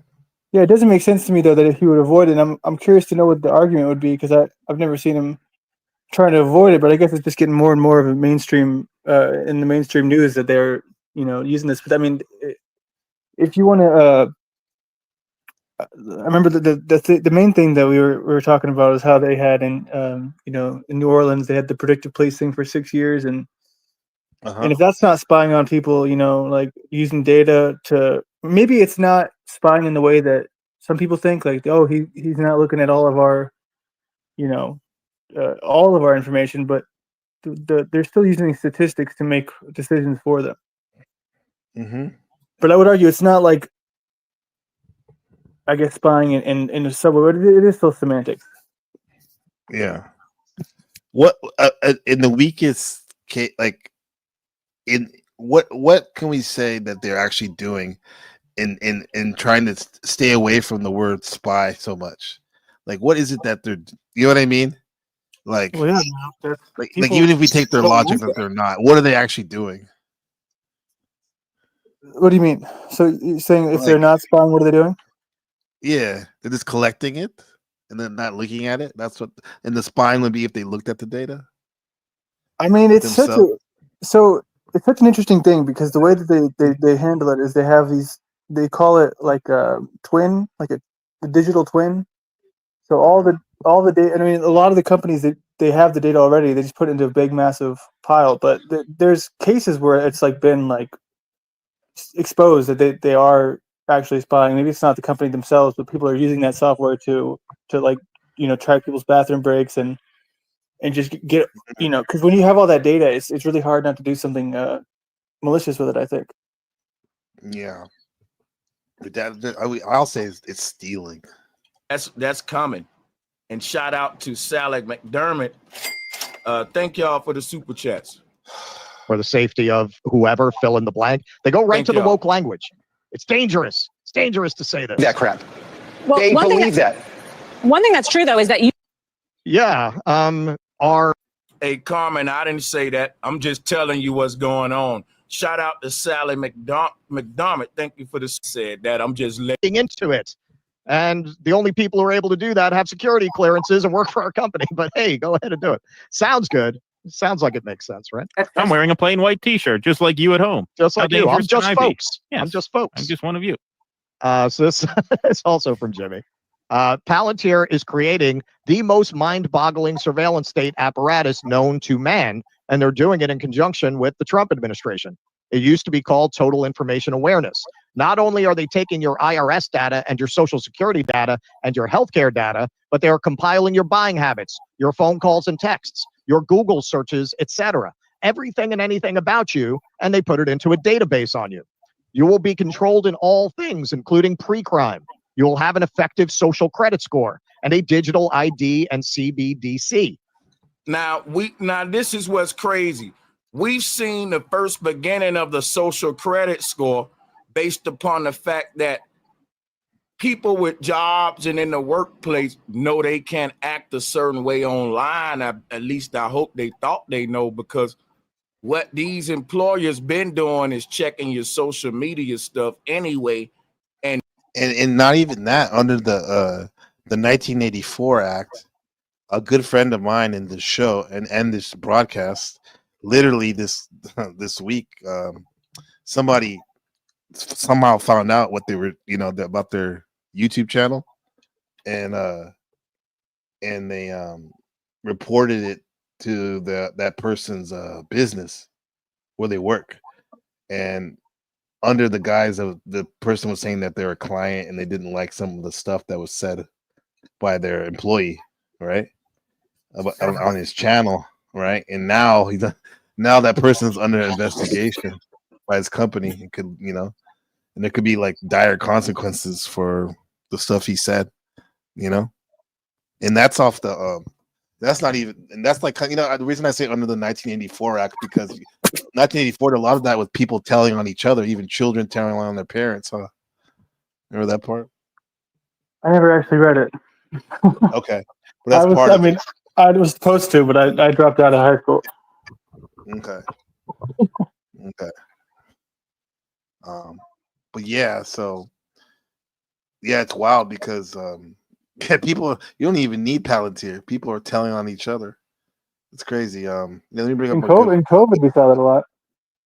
Yeah, for sure. People ratting on each other and whatnot. Let me bring up my good buddy right here. Let's see. As we put this shit up. My nigga. Wrong one. Where'd he go? Hey, Ozo, you're back. Where'd you go? Yeah, come back. You disappeared, dude. But yeah, this is what Jimmy Dore is saying, though. I mean, that necessarily, it still might not happen, but it looks like we're being pushed towards that way, right? All those things you mentioned on that X post. Yeah. What's up, Ozo? What up, man? What's up, man? We got some feedback coming from you, man. I can hear the echo. I can hear the echo. Hold on. Yeah. Yeah. So That guy right there, Ozo, he comes from Camden, New Jersey, or used to stay there anyway. And I don't know if you're familiar with Camden. There was a famous Vice episode a few years back when it was talking about how that's like one of the most heavily surveillance place in the country in America. Really? Why? All their they have cameras. The police have cameras everywhere there. Is it like high crime or casinos? Absolutely. Yeah. Very high crime. Yeah. And they have it on lock and whatnot. Yeah. I mean, I was talking to my dad about this today, dude, and he said the thing that everyone says. Can you guess what it is? Everyone says this, and it drives me crazy. They all say, "I got nothing." Oh, I know. Wait. Yep. Let me go. do it? It's like you shouldn't. It shouldn't matter to you if someone's watching you if he didn't do anything wrong. Yeah, that's it. Like, I ain't got nothing to hide. They can watch me all they want. Yeah. It's bullshit, dude. Like, what? Hold on. Yeah. You still got it, man. Are you using your earbuds or something? Yeah. That happens a lot. Yeah, but dude, that's what I had students from when I first moved here that were Taiwanese, but they lived in China for many years, and they moved back and they wanted to brush up on their English. And I'm like, how could you live there? And then like, this is when I was like, I didn't have much of a filter. I didn't know about the nuance of the relationship between China and Taiwan. I said, how could you live there? And they're like, why? I'm all, because you can't. I mean, they surveil you everything. You can't even go have YouTube. You can't use Facebook. You can't do this and that. And they go, well, just like that, what your dad said. Like, you know, if we're not doing anything wrong, I don't care. Yeah. It just seems silly to me because, like, I don't know. I mean, isn't that kind of how like really dangerous things start? Is by that attitude? Yeah. Like the Nazis and stuff. Like, isn't that kind of like, you know, like just that mentality? Yeah, I didn't do anything wrong. I mean, there's nothing to worry about. It didn't happen to me. It's not happening to me. It's just my neighbor who was put in jail because they made a post about how they hate their local mayor. I mean, I actually got fired once for something I said on Facebook. Really? We gotta know what you said. Can you share Yeah, it? well, it was so I was working at the old folks home, and it was like 2020. I started working there in 2019, and I worked there for 2 years until 2021, and saw a lot of the COVID stuff kind of really mess with me. And you know, I went along at first, and I kind of going with it. I wore the mask and everything, and then they just kept pushing it and pushing it and pushing it. And I started doing activism like outside in the real world. So like, all I did, dude, was make my my banner on my Facebook cancel COVID. You know what I mean? Like, 'cause it's like cancel culture. So it's like cancel COVID instead. Yeah. Watch the word, sir. Just you could say Conan 19 or something like that. Oh yeah. Sorry. They still screw that shit up. Yeah. Go Still ahead. mess with that? Oh yeah. Okay. Yeah. But that's what I said. That was it. And then they found it, and they told me that because it also said on my profile like the name of the company I worked for, that it would be like association. So they were like, well, we had to fire you because we don't agree with that. Wow. They had to, right? Yeah, man. I mean, it's like the best part is that means somebody somewhere snitched on me. They didn't just find it. You know what I mean? Yeah, somebody narked on you, huh? Somebody went looking. Yeah, this is why, like, I mean, my academy is very, it's very,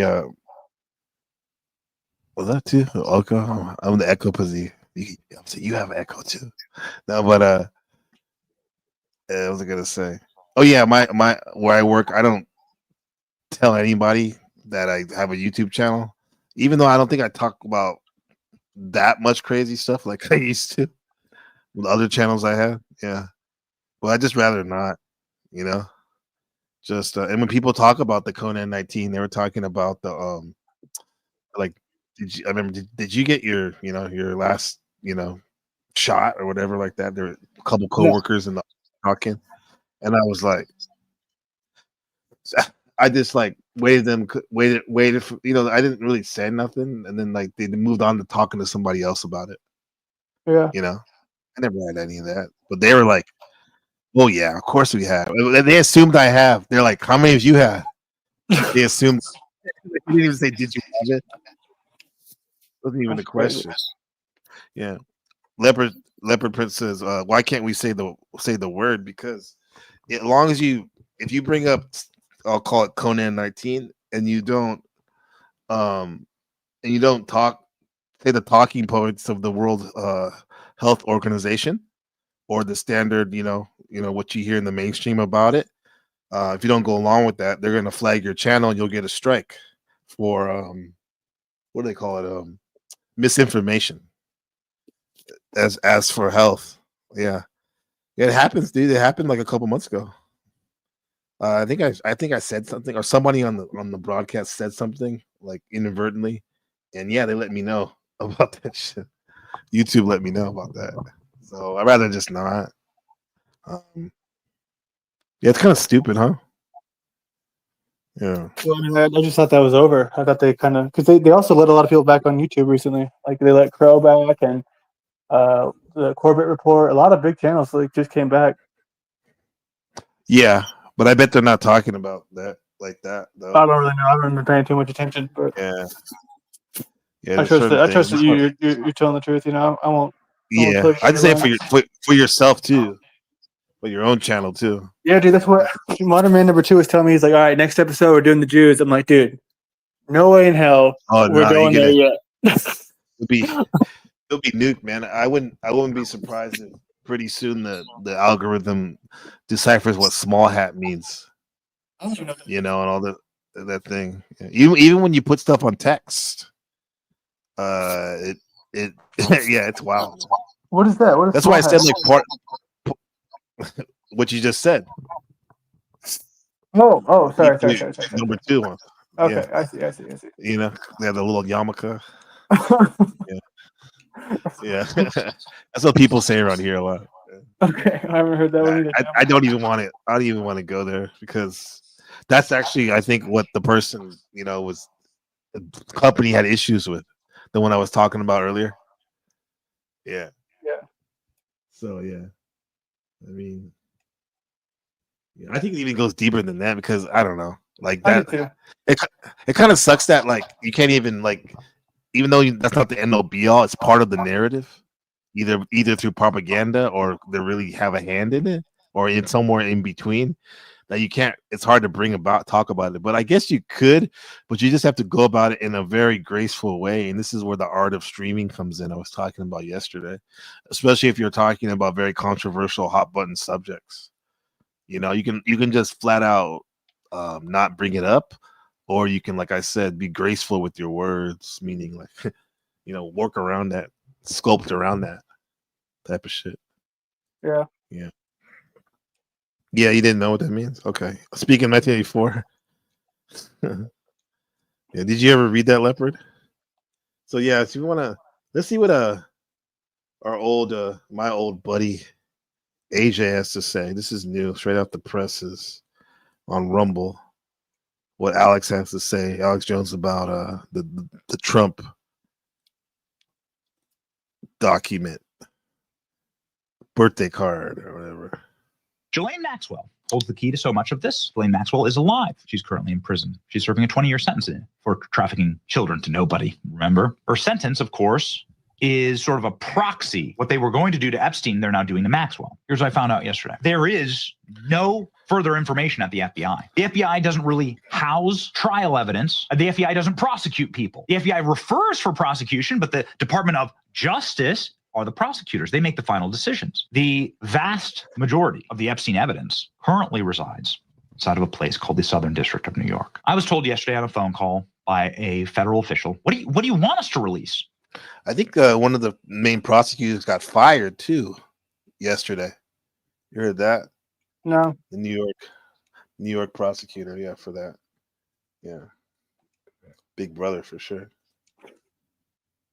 There's bad images. There's bad and nasty stuff there. I don't need that. Nobody needs any abuse material on the internet. That's not what we're asking for. The bloody and insulting idea that we're all like out here calling for the release of child abuse material is probably the most insulting thing about all of this, actually. That's what we're like ravening. You know where this guy lives? Benny Johnson, the guy talking. I found out. Hong Kong. Just like it's dude. I never knew anyone who lived out there, but now everyone in this world lives out there in the Asian world. Yeah, I just found out that like I was telling the story about Ben, like my son, like his friend that's visiting, his new friend, and that's where they live in Hong Kong. What's going on, Mystery Ozo? Are you good? Let's see if you got it. You sound good. That sounds like it sounds good, bro. Cool. How you doing, brother? I'm just chilling, man. Yeah. We in here chilling with Leopard Print in the chat, and my new good friend, becoming my good friend, Modern Man, lost again. Nice. This is my old friend Ozo. Yeah. Word. Yeah. I'm just over here dicing up some dried up mushrooms. Okay. For tomorrow. I'm about to go in tomorrow. Okay, cool. Has it been a while since you it's tripped? been a while, man. It's been a while. What's a while? Like months? Month? It kind of like it feels like that, but it's like I got a high tolerance to magic mushrooms because of taking high doses, and so when I take mushrooms, even if I take 5 grams, it's almost like I could function and do stuff, and I don't, you know what I mean? I could be talking to people and they won't know I'm tripping. Yeah. So and so when I'm doing stuff, like if I'm in that position, you know why? Also, why? Because they're probably most of the time they don't pay attention to what you have to say because they're not good friends. No, just kidding. You can play it off though, huh? Yeah. Nah, I mean because I've done high doses, so it's like I know what to expect. Like basically, like sometimes you can't know what you're expecting, but your body high and stuff like that, like you could manage it and shit like that. People, some of us can, anyways. Hey, so I'm curious about these shrooms. Let's keep talking about them. Y'all think they have like healing properties, right? Yeah, hell yeah, definitely. Yeah, they probably do. Yeah, Got a lot. Say that if you think it would be a good place to look into, hypothetically. John Hopkins University definitely did studies and definitely has a bunch of people that they got recordings of, you know what I mean, like all kind of stuff. John Hopkins University did a good research on it, and they're still doing research on them, I guess. But I'm doing my own research over here. But yeah, man, it's just. Oh yeah, he doesn't. Mystery Ozo Markella, his channel got nuked along with mine. Now you don't have a channel you post to, right? Your own, right, Ozo? Nah, man, I just I don't know if you got my message, bro. The other day, our channel got nuked. The test stream. Yeah, what you mean? It's no more. YouTube deleted it. Why? Why? Because of you and me. Why? Because talking about mushrooms and DMT. Nah, seriously. We talk about mushrooms and DMT on other channels all the time. They ain't deleted. But they're not. I don't. Maybe it's because I added the visuals with it or something. Nah, man. You know that I don't understand because it might have been the politics shit you talk about. No, I don't, dude. That channel I didn't talk about that shit there. That was basically psychedelic. This channel maybe you talk more about that. Not in that channel, bro. Nah, man. Wow. So your recordings are gone, huh? In the ethers. Wow. To make room for new ones. Yeah. That's crazy. We almost had 1,000 subs on that one. That's crazy, huh? The tripping points are gone, huh? Yep. I think I might have some on Book of Gabriel, the Blaxican in Taiwan one, but like, wow, yo, nobody's gonna see the mushrooms. I mean, the battery's not included or nothing. I know, huh? That's a shame. This guy, hey, Landry, he went to he took some shrooms, and I don't know if you're familiar with the movie called Batteries Not Included. It's about these little, like, you know what a mothership looks like, right? For the Greys, like saucer, flying saucer. Oh yeah. Mothership. Well, he saw those come out of his blankets or under his bed, and little robots came out of it, right? It was something like that. Nah, I was I took like 10 grams of mushrooms, and I was in a room that was half soundproofed and shit, but the room had a window, like, with the blinds on it, with Venetian blinds, and Let's the blinds. go. Yeah, the blinds were cracked a little bit, so there was like a light outside coming in because I was tripping, right? So regardless of what it was that I was tripping on, I had a whole bunch of stuff happen, right? So at one point, the moonlight, instead of sunlight, like moonlight was coming in through the Venetian blind, and I could see the moonlight crack coming into the dark ass room, yo, and I could almost not even see my hands in front of my face because it was so dark in the room, but I could see this light coming into the and just like in the morning, like if you was in the sunlight and you see particles floating in the beams of light, I was seeing particles floating in the dark and inside of the moonlight.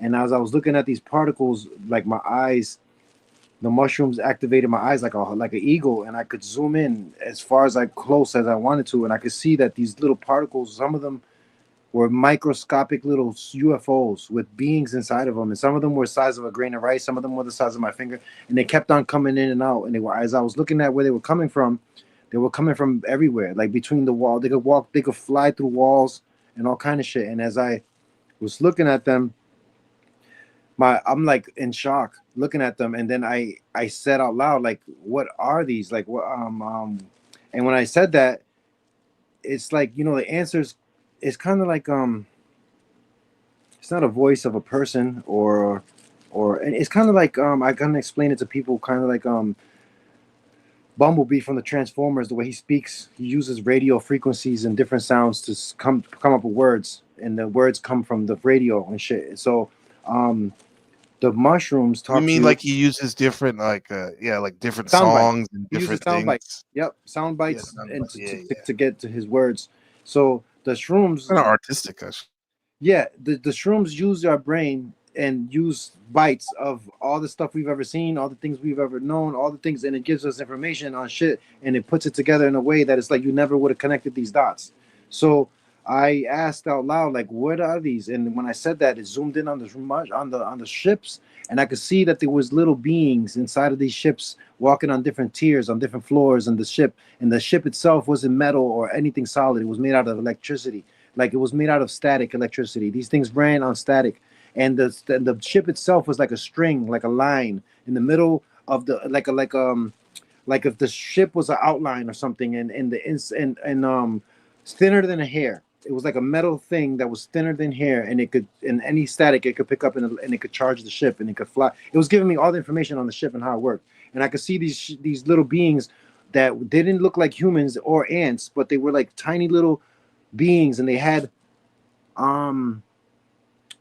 accessories on, like watch, like radio, like something that was similar to what we have as technology. They had it around them, and they were like microscopic, and I couldn't see their eyeballs or anything like that, but they were little tiny beings moving around, and I could see that they had stuff, like, I don't know if it was weapons on them, I don't know what the fuck they had on them, but as I was looking at them, and then they showed that it was showing me this, like the static and how the ship was made, and it's like a string that could pick up any static, just like when you rub a balloon on your head and it sticks to the wall. That energy that comes to the balloon is the energy that's free all around us, everywhere, that's invisible to us. These little ships collect that energy and fly through walls and go anywhere they want because they could change frequencies and shit. So when I was looking at them, getting this information, I asked out loud again, like, where do they come from? And when I said that, again, it zoomed me, it like teleportation me all the way to the jungle, and I felt like I was in Brazilian jungles or South America somewhere in the middle of the rainforest somewhere, and I'm looking at this city of these little ships of microscopic things and different size things coming out of there, the size of a finger, some of them smaller than that, tiny little ones that you can't hardly see, and they're all beings, and it looked like a city that was only like about the size of an RV or a motorhome or some shit. It wasn't a big as far as humans go, but it was like a city, like a New York tiny city with skyscrapers everywhere, like little things, and it was coming and going. And when I'm looking at this shit, my eyeballs was like, I'm just trying to zoom in on every detail and shit. I'm looking at everything, and I was like, what if humans see this? And immediately I got the response that humans don't listen to each other. We don't believe each other anyway, so they don't care if we tell anyone if sees it. And they told me that they could remove the entire city and disassemble it within seconds and reassemble the city somewhere else where humans have never stepped foot at. The same, and within minutes. So the city's always safe. And then I was laughing to myself, thinking of like Gargamel finding the Smurf village. Who the fuck am I gonna tell? Yeah. So, Gargamel, yeah. That show's about communism actually, but that's another story. Oh man. But yeah. You know, the mushroom, the Gargamel, the Smurfs are the same color as psilocybin mushrooms turn when you harvest them. They bruise blue. They bruise, And, huh? yeah, and they're the same color. They live in Shiva. mushrooms. And they like Shiva, you know what I mean? Where they worship cows, where cows produce psilocybin mushrooms. Yeah, there's a friend in the chat, Chambers of Logic Steelman. He was on our broadcast the other day when he was talking about how he believes that Jesus was the golden cap mushroom, Mm-hmm. and kind of like Hindus, like this is the reason why cows are sacred too. It's because they produce because Jesus is food of the gods. Jesus is in the T shape, with his arms out to the sides, and his little skirt that he has on is the veil on the mushroom that rips off when the cap opens. And when the cap opens, it gets to a point that is shaped like a T. And if it keeps opening, it looks like a bird flying away. And the mushroom, as it's growing, it's like a snake growing up, like a caduceus. Like, you know what I'm saying? It's all these symbolizations are within that. And the thing of eating a wafer and putting a wafer on your tongue is like a mushroom cap on your tongue. It's not really a wafer of bread. It's not going to give you no hallucinatory connection to God. It's definitely got to be a mushroom cap to go talk to somebody. And like a lot of there's a lot of things that connect to that. You know what I mean? Like I can't even think of them all right now, but there's so many connections of that. You know, like the manger and all that stuff where he was born at, and the hay and all that stuff. Like that's where the straw and all that stuff. But that's where the magic mushrooms grow.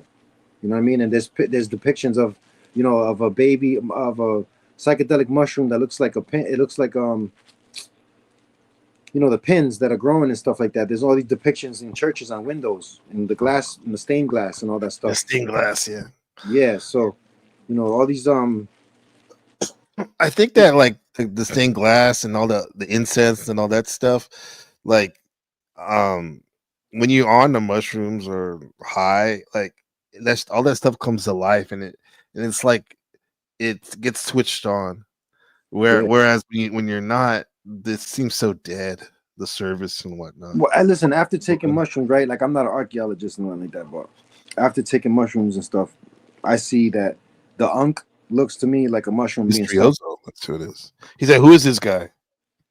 This is Mysterioso, man. Like we've been building for years now, and he's a psychedelic psychonaut to the extreme, among other things. So what I'm saying is that the unk in Egypt is depictions of it look like a mushroom being stuffed down your throat, being pushed into the mouth. You know what I'm saying? And the mushroom and all that stuff, like Osiris. Penis envy. Osiris is shaped like a mushroom with his arms crossed, and he's the mushroom shape and everything, and the head, his hat is a mushroom pin, deforming of a mushroom pin.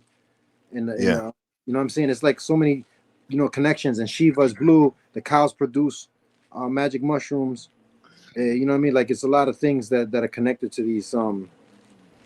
these stories and stuff like that. Not even knowing anything about that stuff, people take mushrooms and see Shiva, or see Anubis, or something that has nothing to do with their religion, nothing to do with their movies they watch or anything like that. They see they go somewhere, and it's like all connection, and it makes us reflect on the Ethernet. You feel me? Like the natural information of the like the Akashic records that are in the ether. You know what I'm saying? It's a natural way to. I think like the internet and a lot of the technology, the computer are all rudimentary, downscaled versions of what we have as a human body. It's a reverse engineering. You never seen the reverse engineering? Yeah. One, I have to show you a video. There's a video, it's old as hell, from way back in the days and shit.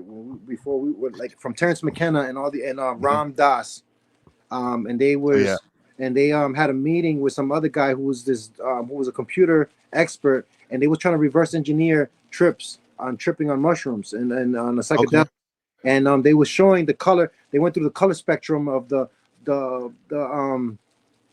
almost like the kaleidoscope of color and sound Mhm. that was producing these colors and sounds, and it was showing that this is kind of like what they was mapping the brain as the brain was on psychedelics, and it was showing it in sound and in In real color. time. Yeah, and so this was the beginning stages of reverse engineering the internet. You know what I mean? They were talking about this stuff. They were having these big discussions of it. Uh-huh. You know? So Yeah, I mean, yes, Terrence McKenna definitely a psychonaut, and Ram Dass is the writer of Be Here Now, who was Richard Alpert, who was a scientist in Harvard, and he used to do experiments on mushrooms along with Timothy Leary, Mhm. and then they went on and did their own research. Scotty B. Pippen says, "I've taken mushrooms over 220 times, all different types of high. The best is when everything looks like a painting in movement. Fun times, yeah, for sure." Yeah. That's like, I mean, we go on to the last segment right here where it says, "Who's your favorite painter?"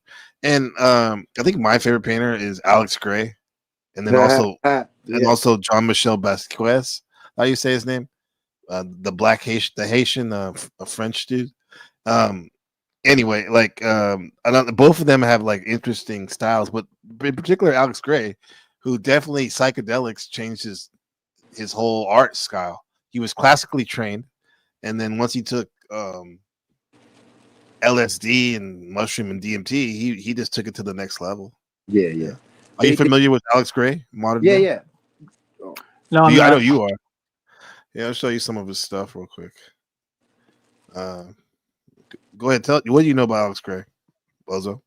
No, I was gonna say that these they did these studies too on humans that they had they found scientists people who were machinists, There's people Alex who Gray were in the background. computer experts, people who were in large fields and stuff like that, and they found people who were specifically having a like writer's block or whatever it is that they have in in the field they're in, that they were having they were working on a project that they were having a hard time with, stuff like that was in part of the reason who they were searching for. When they found all the people they were going to use, they gave them the psychedelics, and What happened?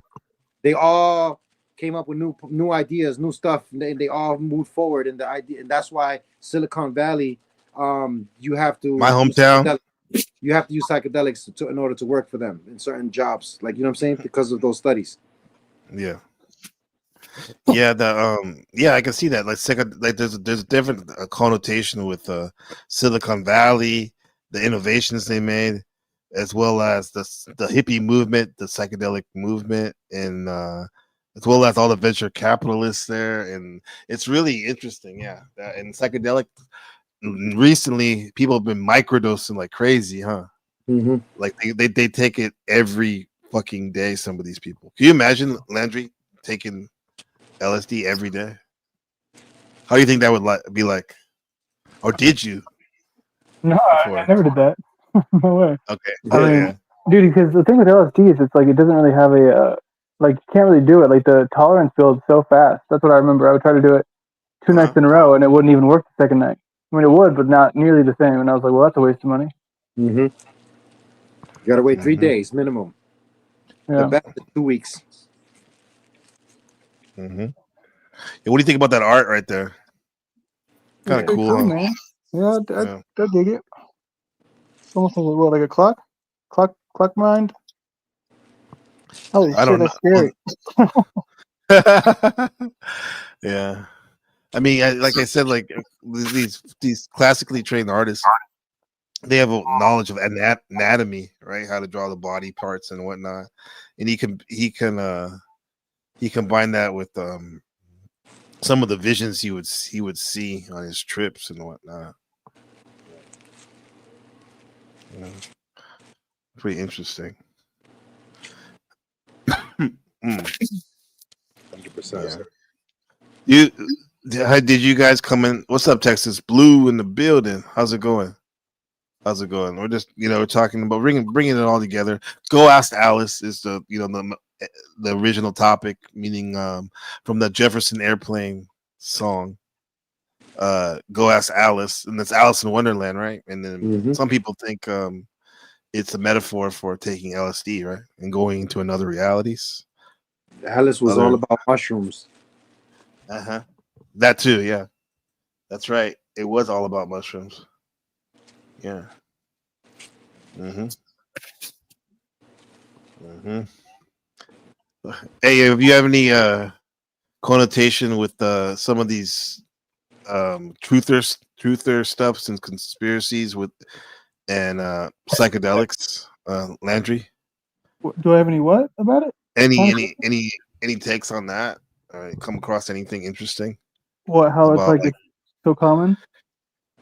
Yeah, you think? How about? Did you ever think it was? Because I've come across two. I think they're great and all, but also too, it seems like the government or social engineers have used that to use it to direct people's consciousness too. Bro, In it's certain called ways. remote viewing. They use it for a catalyst in remote viewing, Mhm. and it just get and they use it for spies and all that stuff. Mhm. You know what I mean? Like it's crazy. But what? Yeah, for sure. Like remote view, but also too, like when you get into like the Grateful Dead, for example, and other bands and whatnot, and some people think that the hippie movement, a lot of it was co-opted as a way to get the kids to stop protesting because people were checking out so far. They were like, I don't even need to protest, let alone do a revolution Yeah. anymore. I mean, I You think know? that's true. I think that it was co-opted for sure. Hmm. What's up, boy? Good to see you. Good to see you. Yeah. Yeah. Yeah. Let's see. Let me see. I don't know. Let's see. Yo, you heard this story about it was like a trip report because I've had trips that Mhm. I was somewhere else and I was somebody else and I knew and I spoke another language and everything, but since I'm Puerto Rican, I could speak when someone's speaking to me in Spanish, to me it's automatically it sounds almost like English to me. Like I could hear it the same Yeah. way. So Okay. I was somewhere and I was Asian and I was You were Asian. yeah, I was like in a war zone and it was like a bunch of shit happening and I was with a wife and I was with and some shit happened that they a missile came and blew up a barn where she was in there. She was in there hiding from some shit that was happening and it was crazy. And I got blown back away from the barn. I was trying to That's get in crazy. there. Yeah, I had to run through through this stream and it was bodies floating everywhere and it was guys coming with machine guns that had knives at the end and they were stabbing the dead bodies to make sure they were dead. It was like crazy Mhm. shit happening. And that was just one of the times and it was like a whole experience that it was too much information that it was like how Mhm. this had to be another life. And then there was another time that I was a little kid somewhere else and my mom had a twin sister, it was twins, and I had a cousin that I had all this history with and it was all crazy stuff. But Uh-huh. the point is that I just heard recently a story of some guy who was coming out of his classes in school or college or something and there was a bully that pushed him and then when he fell and when he Hit his head? fell, yeah, he hit his head, but he fell and he got up and he was like hurt and then he was sitting there and there was a girl that he never seen before in school and she was helping him up and she was like, are you okay? And he met this girl and then he started having a relationship with her and they hooked up and he ended up having a kid with her and they was going through stuff in life and then all of a sudden he was with her for years and then one day he wakes up and he's in the hospital. He was in a coma the whole time. All of it was not real. Okay. It was not a real life. The girl didn't So exist. His kids wasn't real. So he woke up looking for his kids and his wife. None of that shit was real. So wow. where was he? Where was he? So there's a movie called The Discovery, which I would suggest people watch because this has something Mhm. to do with they discovered where we go when we die. Okay. Could be the power of the imagination, but the discovery talks about where you go, where you die. Really? Yeah, because Interesting. they hook up electrodes to people's heads and they figure out a way to broadcast your dreams and see what you're Uh-huh. dreaming and see what you know what I mean, what your dreams are. So they eventually came up with the idea to put it on someone that was dying. And Mhm. so they was watching the person's thoughts and dreams as they were dying. And then when they finally died, it was like a worldwide, everybody was watching this. And then when they died, when Right. the person died, the screen faded to black and everything was gone, everything was done. So they started cleaning up and everything was everybody started leaving and they was fixing up everything. Uh-huh. And then the last few people that were there, they noticed that the screen popped back on and the movie kept going, and the dude had woke up somewhere else, like, oh, yo, I had a dream that I died, and this, that, and, like, type of thing. Like, you know what I mean? Like, he woke up somewhere else and kept moving his life. He left this life and went to another one. I've heard of people say that. Yeah. So he retained his consciousness from his previous life. Yeah, for the new one. For a few minutes, you wake up. Like in the end of the movie, there was a girl. There was started to be mass suicides of people too because they wanted to leave this world. They wanted to go somewhere else. And so in the movie, the girl she walks into the water with somebody else, and she wakes up on a ship somewhere, and she was daydreaming on the side. And oh no, she waked up in a car, and she was daydreaming, looking out the car window, and she had friends in the car with her. And she's like, yeah, oh, I just had a dream that I was like, you know, that I died and this, that, and forth. So she remembered her last life, but she thought it was a dream, and it fades away to black. Like the dream fades away like it was a dream, and you start remembering the life that you're in now. The downloads come of your past, of the stuff that you didn't remember, that, you know, it's no gaps.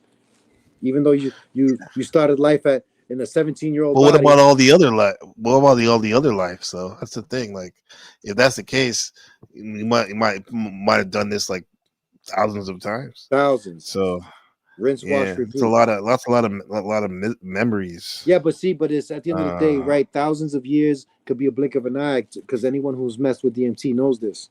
So time is not relevant. Could be. It seems like that a lot.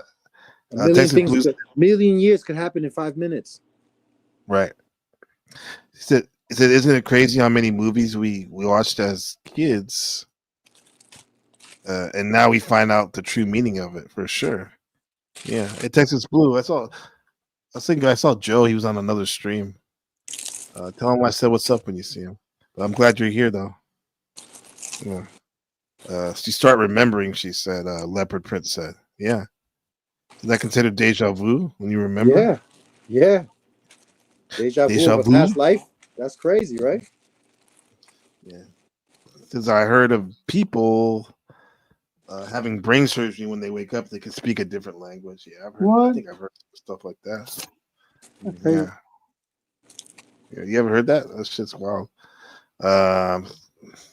Wake up, speaking of the language. Speaking.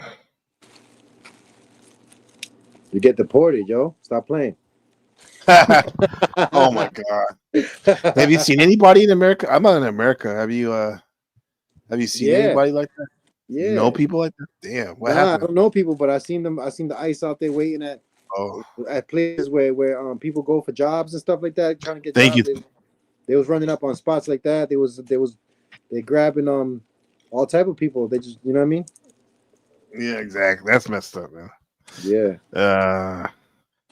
I get it. You just can't, like, I mean, you gotta have some borders and whatnot, but there's a reason why people are fighting there, risking their lives to come over there. Yeah, Texas Blue. He's a traitor for sure. Okay, here you go, Landry and Ozo. Oh, shit, this teen woke up speaking a different language.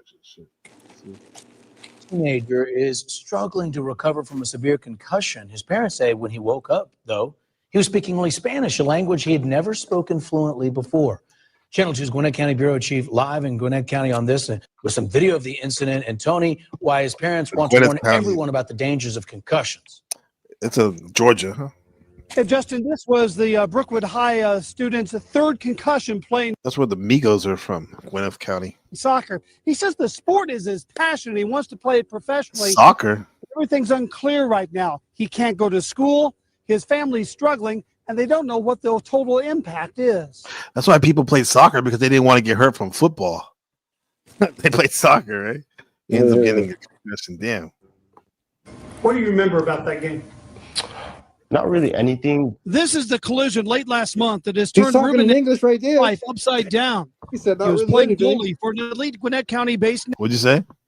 He's talking in English right there. He's not really anything. Oh yeah, well let's see if he switches up. National team when he dove for the ball. Another player kicked him in the head. Ruben's Him coach in the says the nuts. teenager stopped breathing several times. I was in shock and panic, right? And then he would come back, then he start throwing up. It was a sequence of things that throwing up. I've never seen, really. It was bad.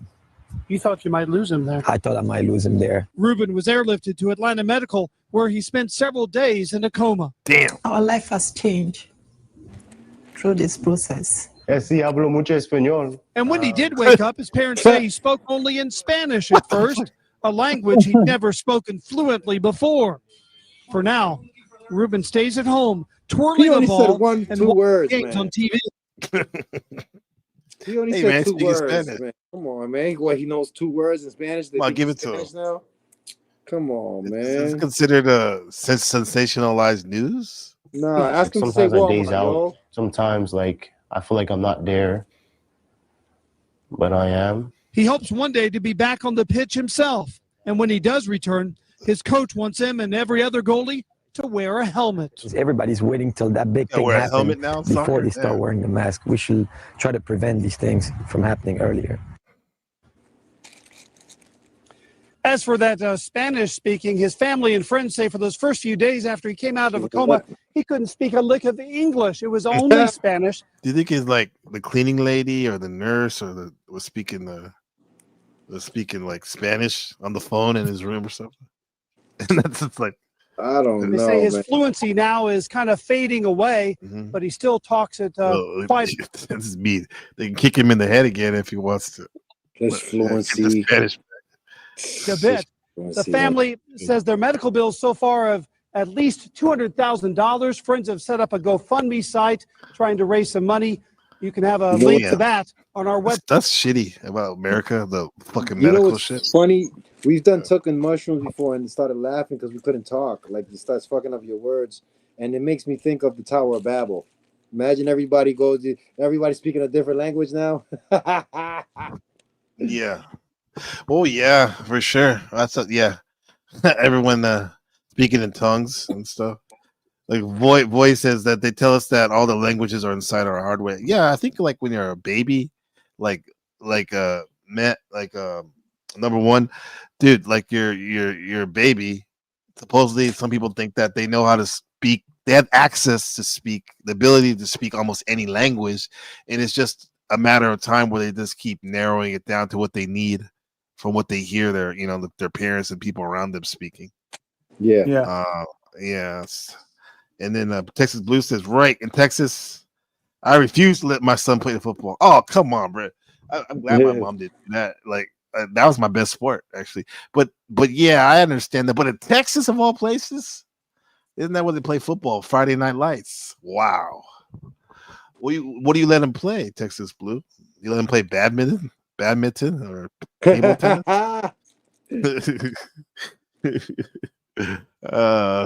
Baseball's cool too, but you can get hit in the mouth with the ball too. Yeah, you could get cracked. You like table tennis? Yeah, I love ping pong. You good at it? Oh, you need to come to Taiwan. Dude, my dad and I used to get drunk and do that. You play table? Yeah, dude. Like, it's hard, but it's fun. Some of this shit is crazy when they get to going. Ozo will probably be good at it on mushrooms or shit. Like some crazy shit. It's best. Some of those rallies are ridiculous. There we go. That's the best stuff.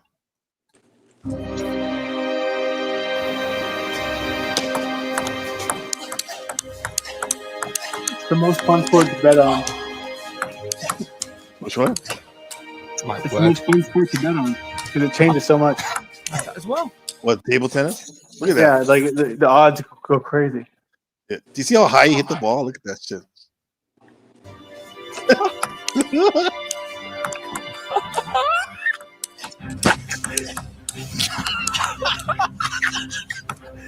Ooh. Oh. Ozo, we just want to wear the shorts, huh? Yeah.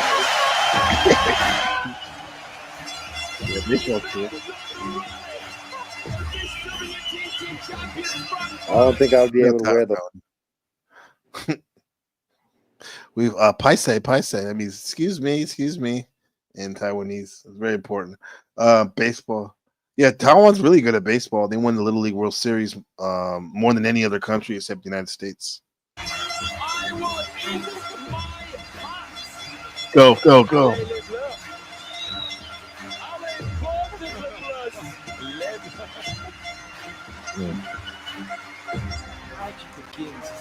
This point and what went on. Come on. Insane level from both.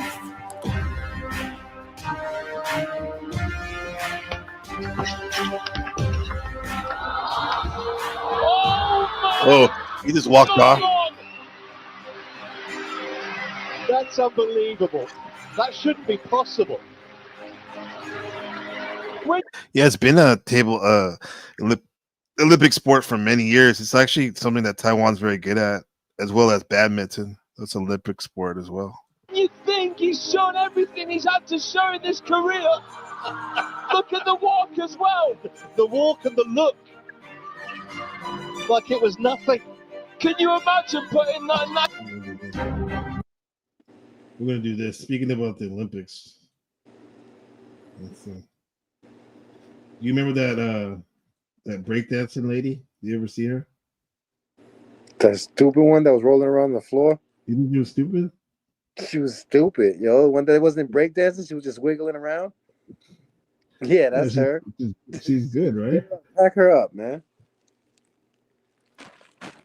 Pack her back. Get her out of here. I'm able to use this shit. Okay. Give it up to Ray Gordon!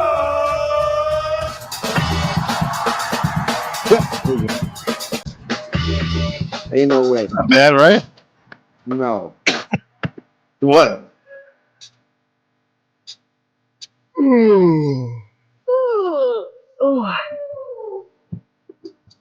What the heck? Look at boys. I think he's on drugs.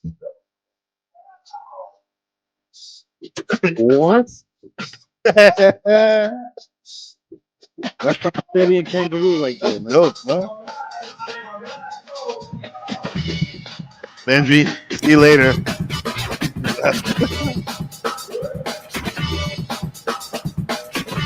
Let's go, Oza. Come on, Oza. Trash. Everybody's leaving. Trash. Give it up to Ray Gordon! That was garbage. Garbage? You think so? What? That was like she was making fun. Like she just destroyed breakdancing. Happened? Oh well, it's really quite funny. I was in bed sleeping at 2 o'clock this morning. My wife comes in and says, "Oh, the shop's been someone ran into the shop." And I said, "Oh, what?" So I jumped out of bed and all I had was my undies on. And I've walked out the front and I've seen the car smashed and I've seen the bloke walking back to the car. And so I've walked outside and I said, "Oh, what are you doing, mate? Like, you can't be leaving the scene."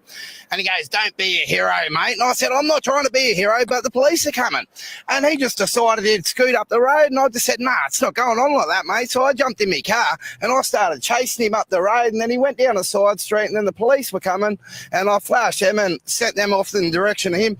But, mate, all I had was me jocks on. I was chasing him up the street and I'm just like, mate, like... Because you told me that this is your mate's shop and you didn't want him to get away. Yeah, no, well, me mate's mum's. You understand what he's saying? You can follow what he's saying, right? Yeah. Not too bad, huh? Had this shop for life. What's he saying? Somebody crashed into the... His friend. That's his friend's shop. And he's just... he had to chase him down in his box. He went in his boxes and shit outside and chased him down because the dude tried to take off after he told him to stay around because the cops are on their way. 40 odd years. Also, this translator, man. And look at it.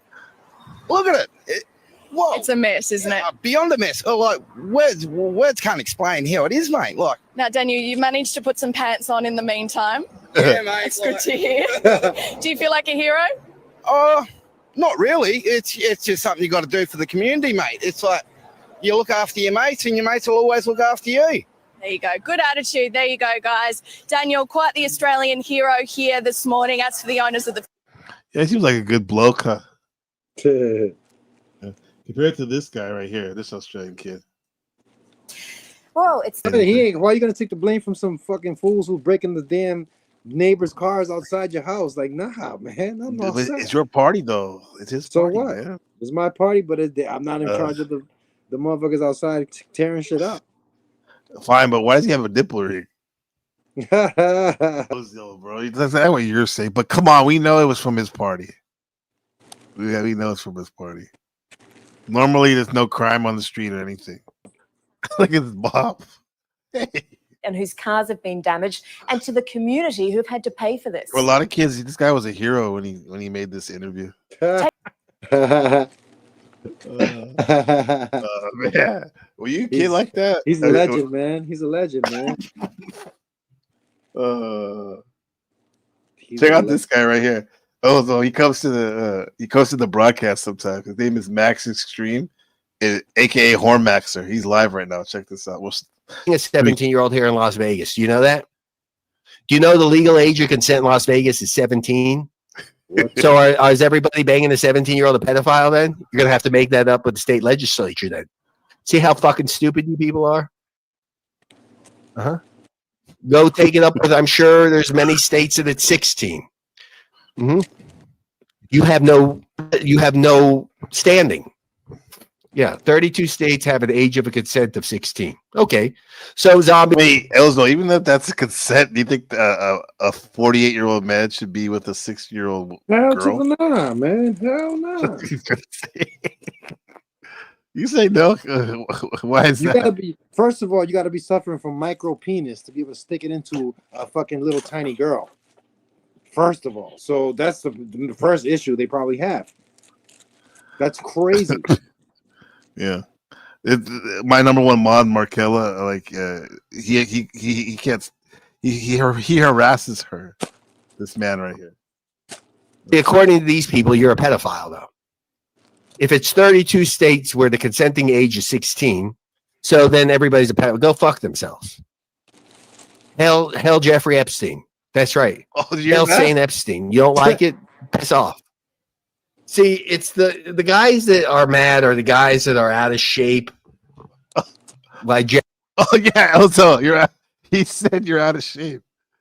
No, that's not the problem. That's exactly. Not the problem. Bro, you're a tank. The fuck? Oh shit. The guy's out of shape. The guys. Okay, let's hear more. Jeffrey was getting all the young, fresh catches of the day. Okay, he was getting young, fresh snapper. You guys with your old geriatric fat women, you're losers. That's what they don't like to really tell you. The real ruling elite looks at you as I gotta tell you say like bugs. Yeah. I mean, if I'm looking at you like a bug, yeah. So 32 states have the age of 16 as the age of consent. So the nation of the United States and basically is pedophiles, right? Let me hear your arguments. What's that? You don't have one, do you? I know. You're very stupid. Yeah. The old broad, NPC. She's very dumb. That works. That's how the world works. Mm-hmm. That's exactly how it works. 18. So all the pedophile hunters for the 16-year-olds, well, I guess you have 32 states that are full of pedophiles, right? Right? Would that be correct, stupid? I'd like to hear from some of you geniuses out there. I know you're very dumb. They probably don't even know this. Yeah. You ever spoken to an 18-year-old? Markella's an old broad. They're not NPC. different from a 15-year-old. She's an old outdated. What'd you say? You ever have a conversation with an 18-year-old, bro? They're like the same thing as a fucking 11 or 12 or 13-year-old. They got the same brain. They're stupid. Yeah, pretty much. There's no consent. They don't even know what they're doing.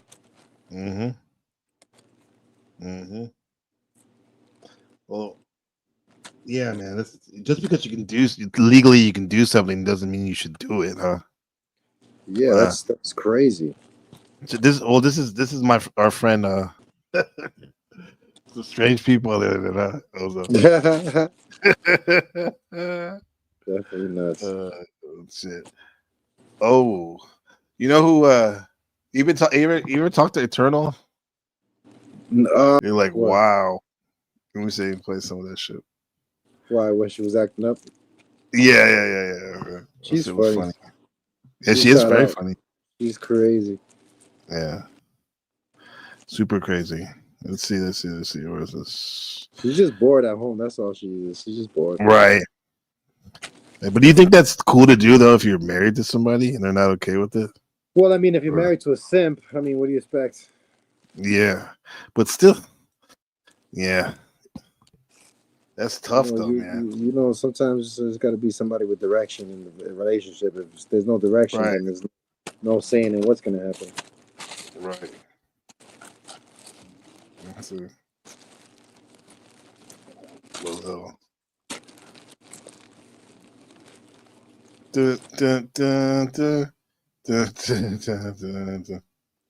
What's Blue say? She's out. No dumbass. Just because the age consent 16 doesn't mean you actually should go there. Yeah, exactly. Yeah, that's not. Yeah, we don't co-sign on that. We don't co-sign on that. Just this is one of the last times Ozo and I and an old friend to the show were on the stream together on my birthday stream.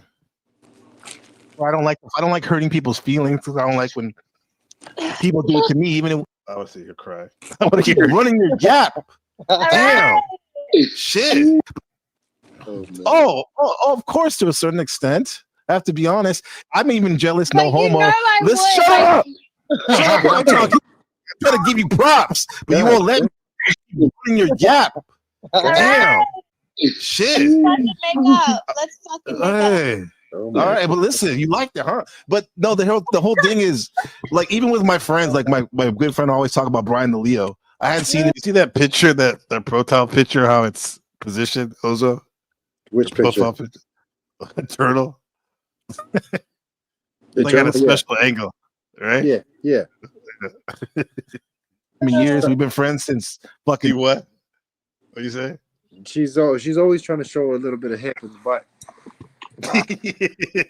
Call that the horse pose. Ninth grade, like blood really brothers. When you introduce me to a new friend, it's the time difference. It's 12 hours difference from East Coast. Yeah. Right. So it's 12:33 over where you're at, right, Ozo? Around Yeah. that time, Yep. Yeah. I hate that friend, and that's stupid. She's shaking a poppy on you. She's got a really nice body. I'll make you look. Me. Yeah, she Eternal does. Eternal has a really nice body. Look, love it. A lot. Super nice. She does what? She shows it too much? Out of control, yeah. Look, you love it. Make sure you're in a secluded place. That shit Look, you love be it. a lot. Shut up. You know what I'm talking about. Yeah. Oh man, listen. At the end of the day, though, Australia's. Hey, You ever heard of love you, Loki? You love with me? what they call you? Oh What my they call God. you, Eternal? He ain't gonna answer. I think Gabe's in love with me. Everybody. What do they call you? I love everyone in my chat, and especially my panel members. My name's Eternal, babe. All right, Eternal. Listen, you ever heard of your name, Gimpy? Who's Gimpy? Also, you have a friend named Gimpy? Nah, Gimpy is called the suicide plant in Australia. Oh, okay. Is it psychedelic? Yeah, no, it's not a psychedelic. It's a fluffy, soft, kill you. Soft ass plant that if the air blows it into your face, you'll be burning for like months, probably years. Oh shit. So people have used it by accident to wipe their ass in the bushes and then just shoot themselves in the face. Oh. So it's called the suicide plant because anybody who's touched it, they pretty much kill themselves. Like suicide. Because the itch is so bad. Because it burns, yes, for years, not for a little while, for a long time. Gimpy. Yeah. Yeah. Ever heard of Gimpy? Pappy. He's shaking a poppy on you. Oh, look at that, Ozo. Listen, You guys can't bring me down. I'll come back up. Oh shit. I didn't give a It's fuck. unreal, God. Come on, Straight up, unreal. straight up. You guys think you can get rid of me, tear me down, make me feel less than myself? I'll come the fuck back. And you know what? I don't care. Like if people want to diss me or anything, I know my worth. I know I'm dope as fuck. If you fuck with me, you're a real one. If you don't fuck with me, you whack as fuck. Where do you go? Oh, you didn't give a chance to give him your. Do you agree with that when people say stuff like that? You just let them say it. I think she's cool though, man. She's just, she just needs attention. That's all. Yeah. Anyway. Come back. Yeah. Have you had relationships with girls like that needed a lot of attention? Was it hard to deal with? Or not that no, easy? it's not hard. I mean, it depends on if a person comes with I mean, listen, if you're composed and you're quiet and you go places and you're serious and you're about your word and you move a certain way, like usually people fall in suit when they're around you. Like I've been with girls before that when they're around me, they're cool, they're calm, they're chilling, they're laughing, they're having a good time. And then if they were somebody else, they're like loud and they're fucking obnoxious and they're just in a bad mood all the time. It's like not around me. Like, you know what I'm saying? Yeah. It just depends on the chemistry with the people and how you move and what you accept, you know what I'm saying, and how you do shit. It's like this animal right here, right? Like these like wild animals, like they may be like trying to attack you, but they could be like sweet to someone. When animals take charge, you can expect lots of surprises. Wow TV's got videos of animals in all sorts of emotional situations. Are you? Let's start right away.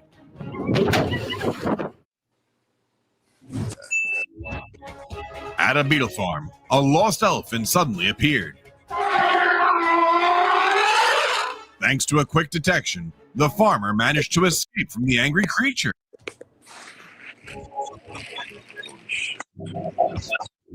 Consider this a warning if you decide to go to sea on an inflatable boat. You said if you got bit by a bear or a lion or something like that, you would just stick your hand down the throat, like rip out the tongue. Yeah, a lion. Yeah. What about one of these guys? I'd stick my whole arm down his throat if I could. I'm not gonna let him. I'm not gonna just sit there and ball up and let him just kill me. I'm just gonna try my hardest to stab my hand all the way down into his tonsils and rip his fucking guts Tongue out. What about what would you do in this situation? If one of these got your leg or arm. I think with your leg you can't really do much, huh? What, a shark? No, once they bite you, they think your shit's gone. That's like razors. Damn. Those teeth are razors. All they need to do is speed up and get away from here immediately. Once they grab you, you know it's gone. You know you don't got no leg. Once they grab you, Oh, these people are crazy, right? Huh? With the lions and stuff.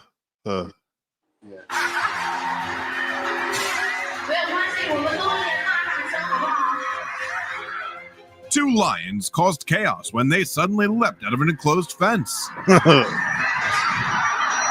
Oh no. They were captured after 15 minutes with no injuries reported. Don't get too close to bison. They could get mad at any time.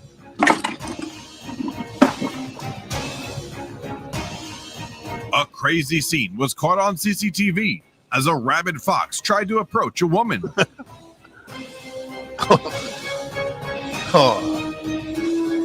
It only left her alone when the neighbor ran over with a whip in hand. Shh, don't move, or the cheetah's gonna notice. And that's when things will go wrong.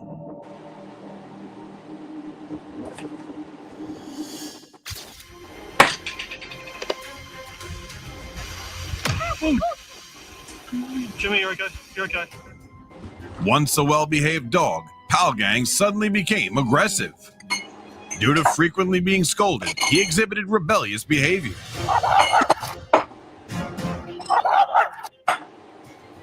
Then, he had to join an organized training program to be a... He exhibited suddenly became... Jimmy, you're okay. You're okay. Ozone, you know a lot. You're really good with dogs. What do you think about this technique? Once a well-behaved dog, Pal Gang... Anything wrong they here? Use another dog to control the other dog. Yeah. Gang suddenly became aggressive. Due to frequently being scolded, he exhibited rebellious behavior. Where they fuck up here?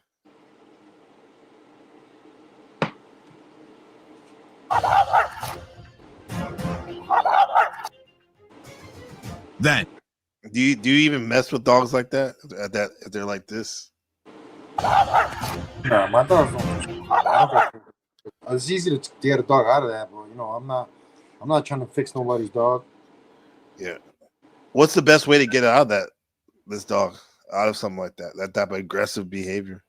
He exhibited rebellious behavior. I'm not afraid of dogs. If the dog got a collar on him, I'll grab him by his collar and throw him over my shoulder like a book bag. He's assed out. Like a broke back? He said broke back, huh? Nah, grab him like a book bag. Grab him by his neck, by his Oh, collar, I thought you said broke back. and I'll flip him over my back like a towel, like flip him over my shoulder. He'll be assed out. Yeah, because he can't do nothing, huh? Yeah, he can't do nothing. All he can do is hang out, huh? Hang out. And it humbles him, huh?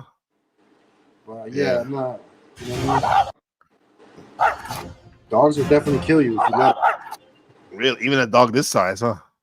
Yeah, even a dog that size. Yeah, if somebody's afraid of it, it's gonna kill you because you're afraid of it. He's already can make you bleed. He could bite you in the artery. He could do something to you. Wow.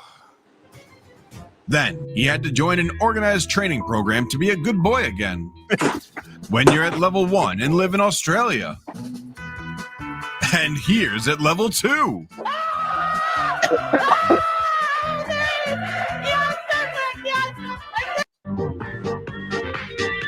Hey, don't tease me, or my mom will go bananas. Ooh. Despite the lifeguard's warnings, many tourists still swam where sea lions lived. It looks like this made the animals unhappy and determined to act.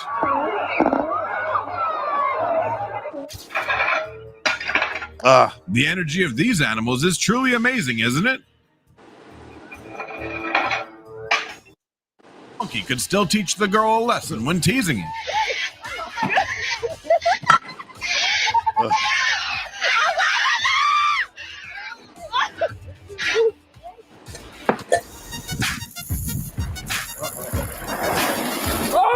Oh, wow. Oh, I got that on video. Holy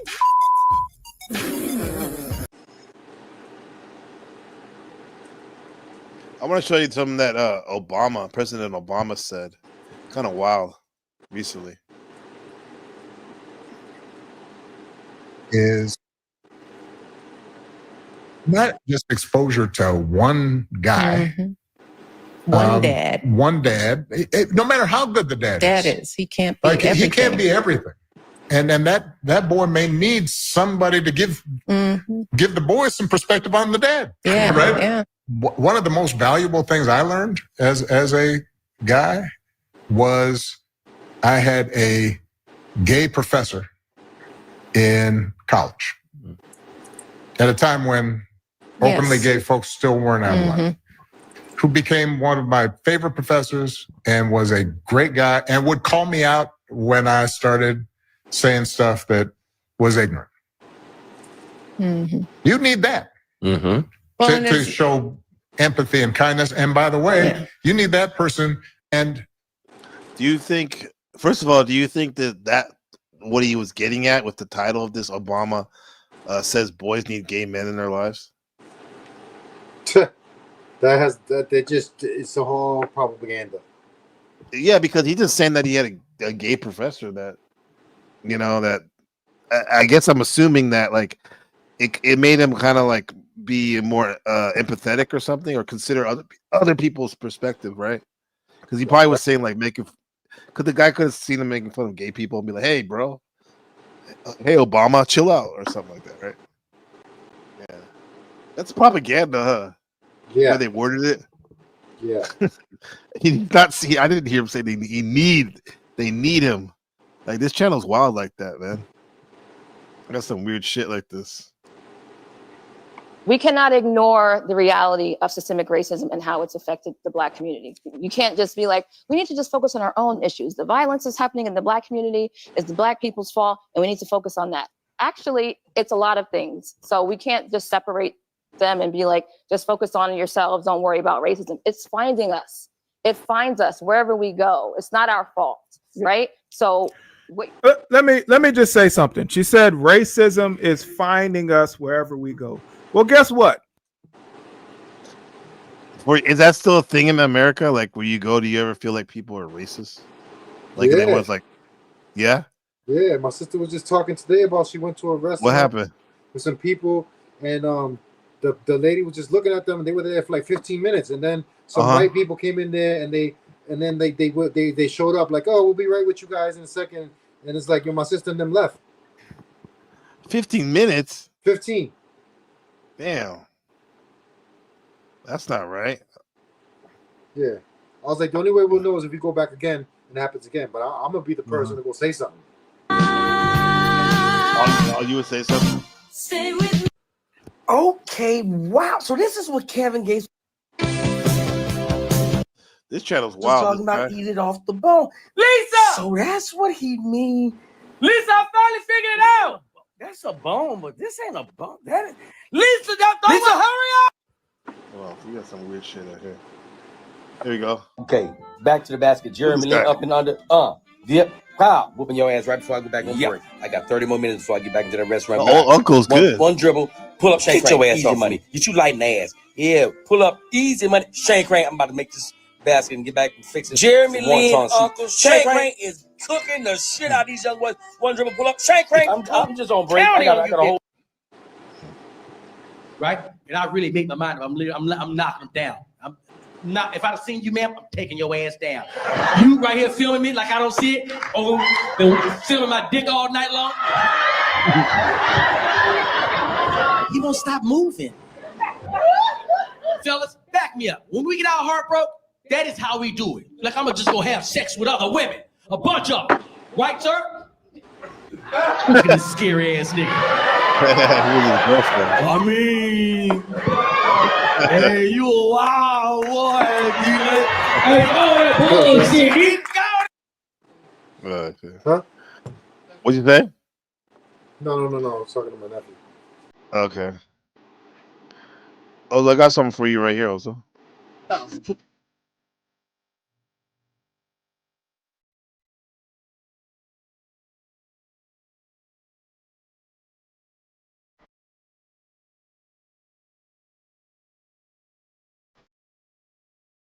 Is that ever healthy?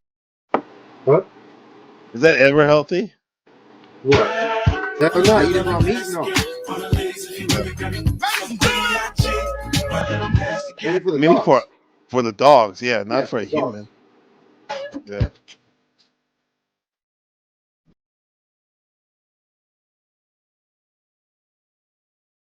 Yeah, that's wild. What's this? Cook. Cook. Cook. Cook. Cook. Hi, my name is Shelby Counterman. I am 9 years old and I collect cockroaches. When I started collecting roaches, I only had 5. And now I have thousands. I beg your roach catching ass partner. Where your mom? Where is he going with hooker pantyhose on in here? What is going on? Hey, also, you got to go to court, and this guy pulls up as your lawyer. Where is he going with hooker pantyhose on in here? What is going on Earth? Where is he going with hooker pantyhose on in here? Nah. What's going on here?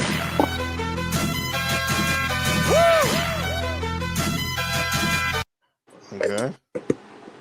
White people, let me tell you, we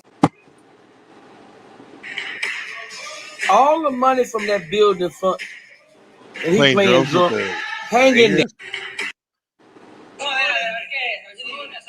Ew. Ew.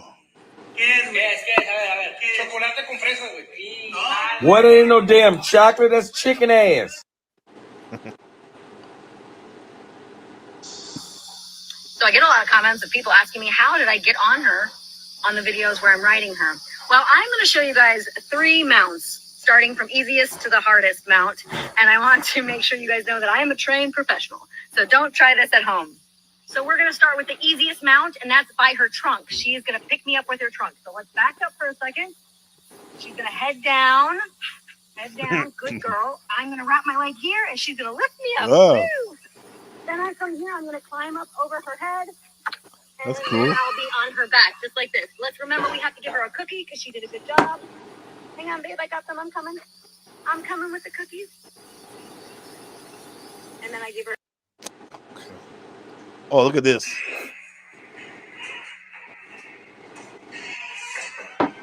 Quintuplets. No, he about to die. Look at that. She about to die. You think so? What? Her belly's protruding like a motherfucker, dog. She has she's pregnant. Stop filming and help her. What else can she be besides pregnant? Like, damn. A hernia? Child to the now. That's dangerous. About to just do it. I think about to just do it. Oh. What What would do you you do? what, leave that goddamn tree alone. You don't need you running up it.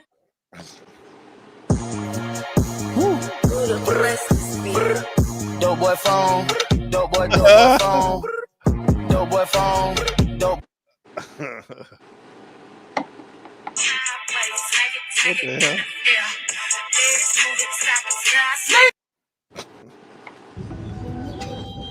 Look at this guy. Look at his hair. He has the nicest hair. Now Snoop, the real Snoop Dogg, right? All right. Take care. All right. They look like a lamb.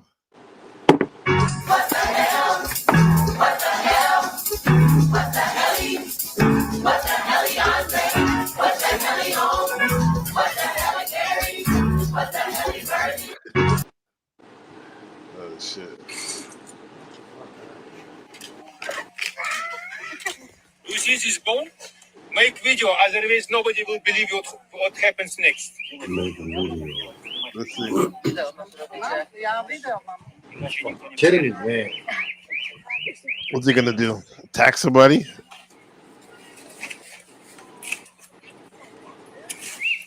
Camera, let's go. Oh. Jesus. Wow. Your eyes become bigger. What is happening? Your name is Deep Throat. I beg your damn pardon. He said your name is Deep Throat. No, also this is how they get down in South Africa, in West Africa.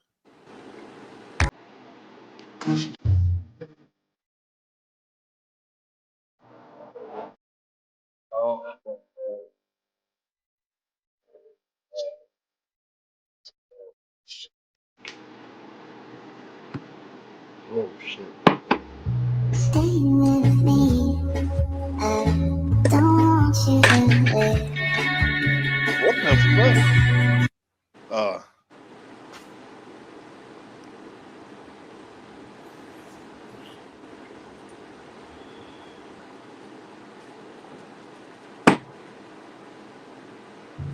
Boy, these Oh, Africans wow. are at it again. They go hustle. A Tesla barbecue truck. That is exactly what these ugly ass trucks for. Now, I don't know who wants Tesla meat on the shish kebab, but My name is Francesca Brooks. I am 76 years old. I like pole dancing because I use a rollator. I use a walker because it's no other way for me to get around because of my balance. But since I've been doing pole dancing, it has helped me with my balance. It has helped me with my fluidity. It has helped me be able to move. And I'm That's my dog. Actually, let me see this real quick. Back to up here. Where's the?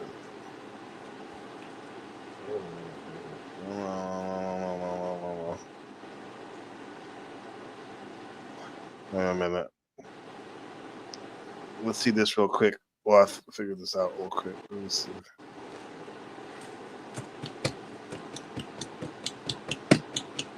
What was that? That's what I'm trying to get this shit to get into the mold of the pyramid. Oh, I see.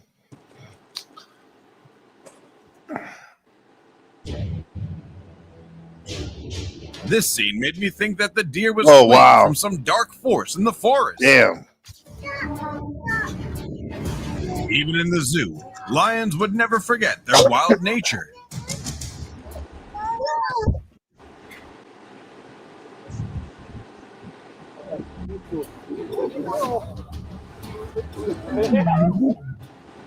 The lion's intention was thwarted by the zookeeper. Wow.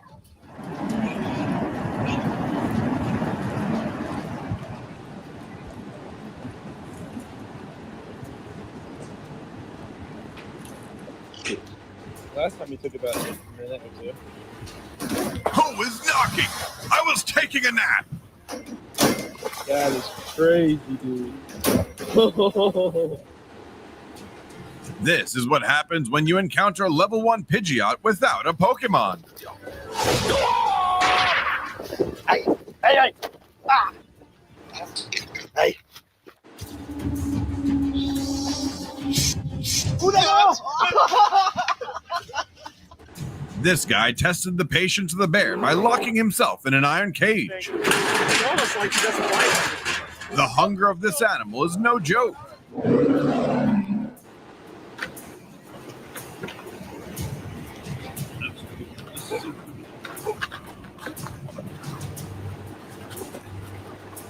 What up, Joe? What made this camel so angry?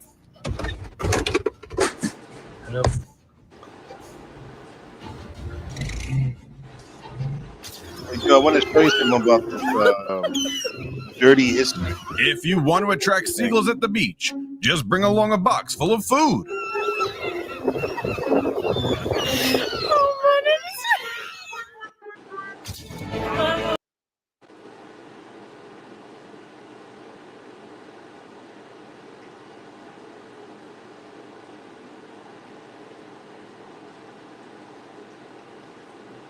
That goes.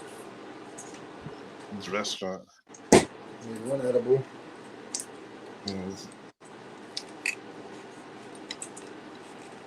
Check out some of this shit's crazy. Let me see. Reels.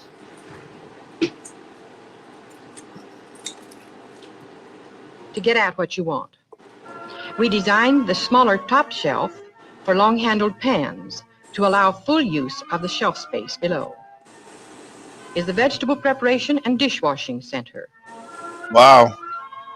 With knife rack and utensil cupboard at the right, vegetables in front of her, and sink at the left, this worker Do you think in some ways the kitchen was better back then?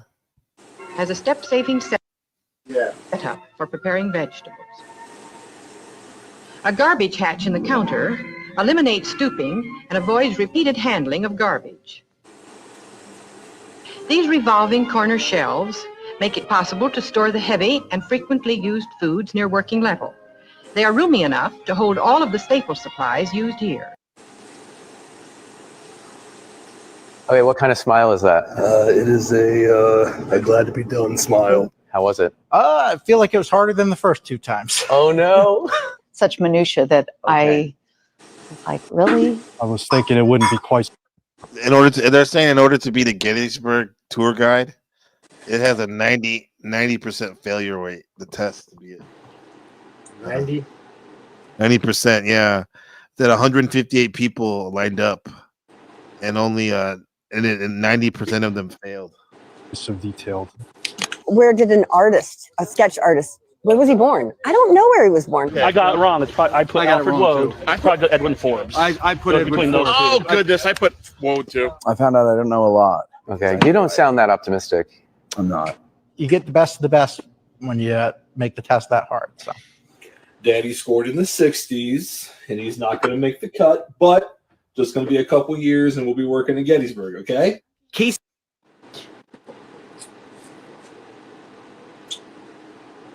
Back in the day, boy, right here. Introducing a bold new dining experience. Sizzler's new all-you-can-eat buffet court. Where do we start?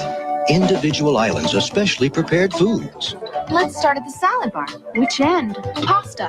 Tostadas. Good idea. The appetizer bar? No, the dessert bar. How about soup? Sizzler's new all-you-can-eat buffet court with so...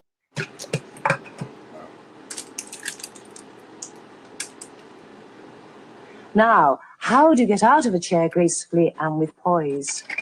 This is all to do with weight distribution. Instead of leaning forward or shift. The guys work like appliances.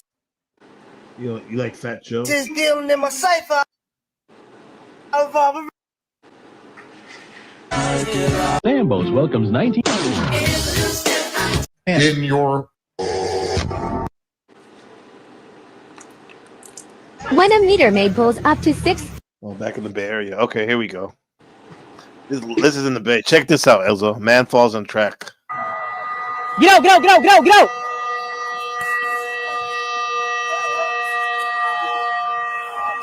You hear this happening back home in Jersey or New York? Yeah, but I never see. I had a friend who had his foot run over by a train and had missing toes and shit. Well, he survived though. That's good. This guy. I didn't see it happen though. What's he doing? That's Oakland, where I used to live. Isn't it like if you stand on one of those rails, you can get electrocuted? The third rail, they say. Yep. Yeah.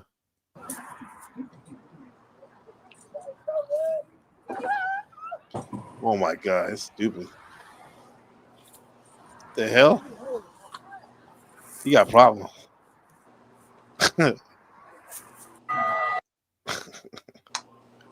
That's sad. When a meter maid pulls up to 6th Street in San Francisco.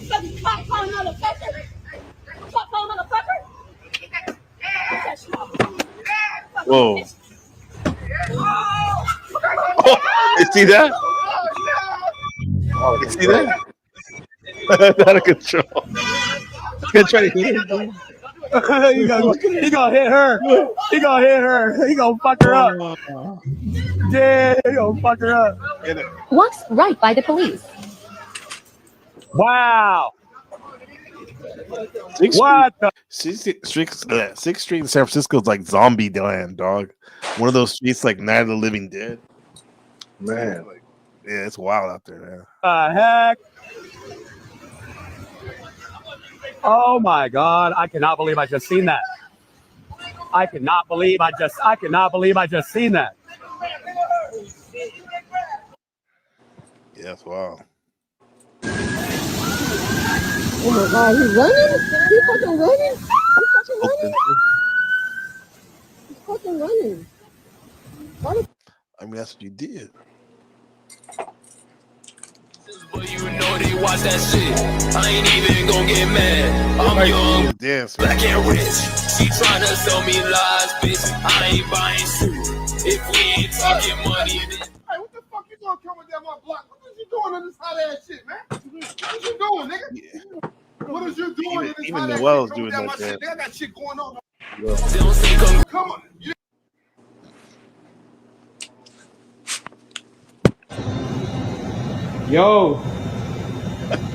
Yo.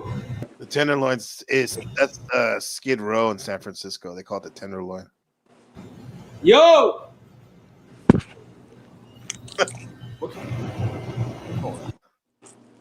Yeah. How can I help you? Yo. Let me I got a bathroom. No. You got a bathroom. Hey. About 5 minutes. Already back. Yo, your order ready, yo. Get your food, bro. Get your food, bro. Come on, bro. Go. Come on, we close, bro. Go.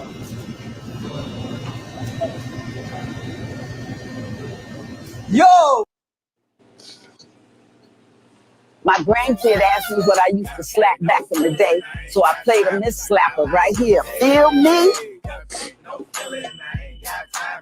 Oh that make you frustrated? Wow! We're all just going to work quietly. It's 8:30 in the morning. Exactly. You think I can catch my fucking bus? Thank you. Oh my god. I'm crazy and there's children in Gaza getting blown up, people getting kidnapped trying to have a lawful immigration conversation, and I'm the asshole trying to go to work? And you're all laughing? Oh, but if this was something to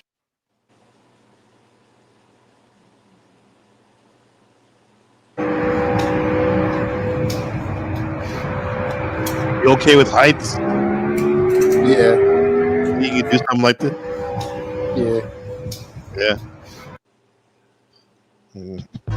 Kodongan na wine na boblan, pati jado sa chompi sa choblan, mi and Amanda sa koplan. Okay.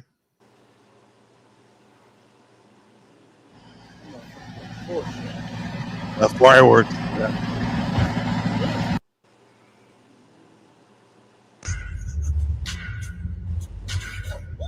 Drive safe, everybody. Don't go on the 37. Holy shit.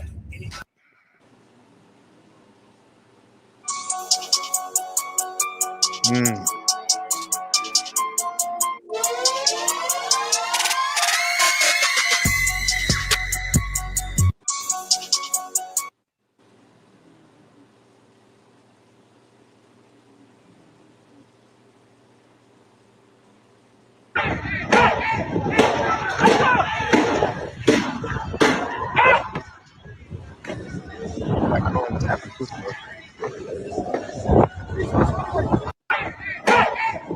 One more, huh?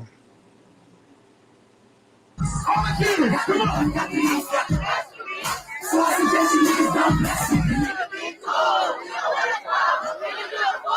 Give me the kids. Give me the kids.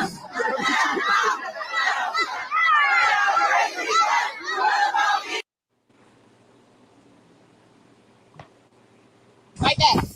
Right back, bitch. Right back. Come on. Come on, bro. You be hella extra. Come on.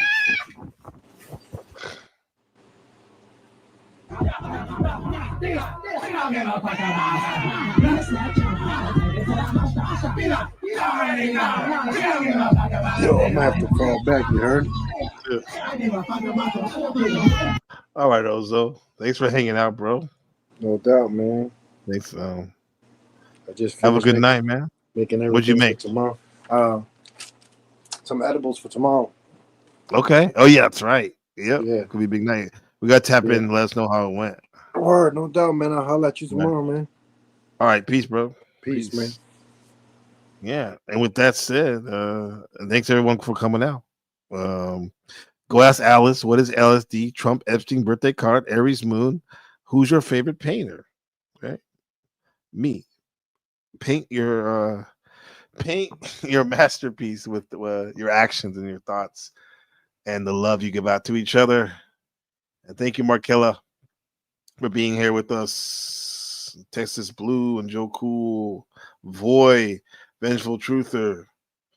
Peace. Be good to each other. I'll talk to you soon, guys. NBC The Game Live. Love you, Benjamin.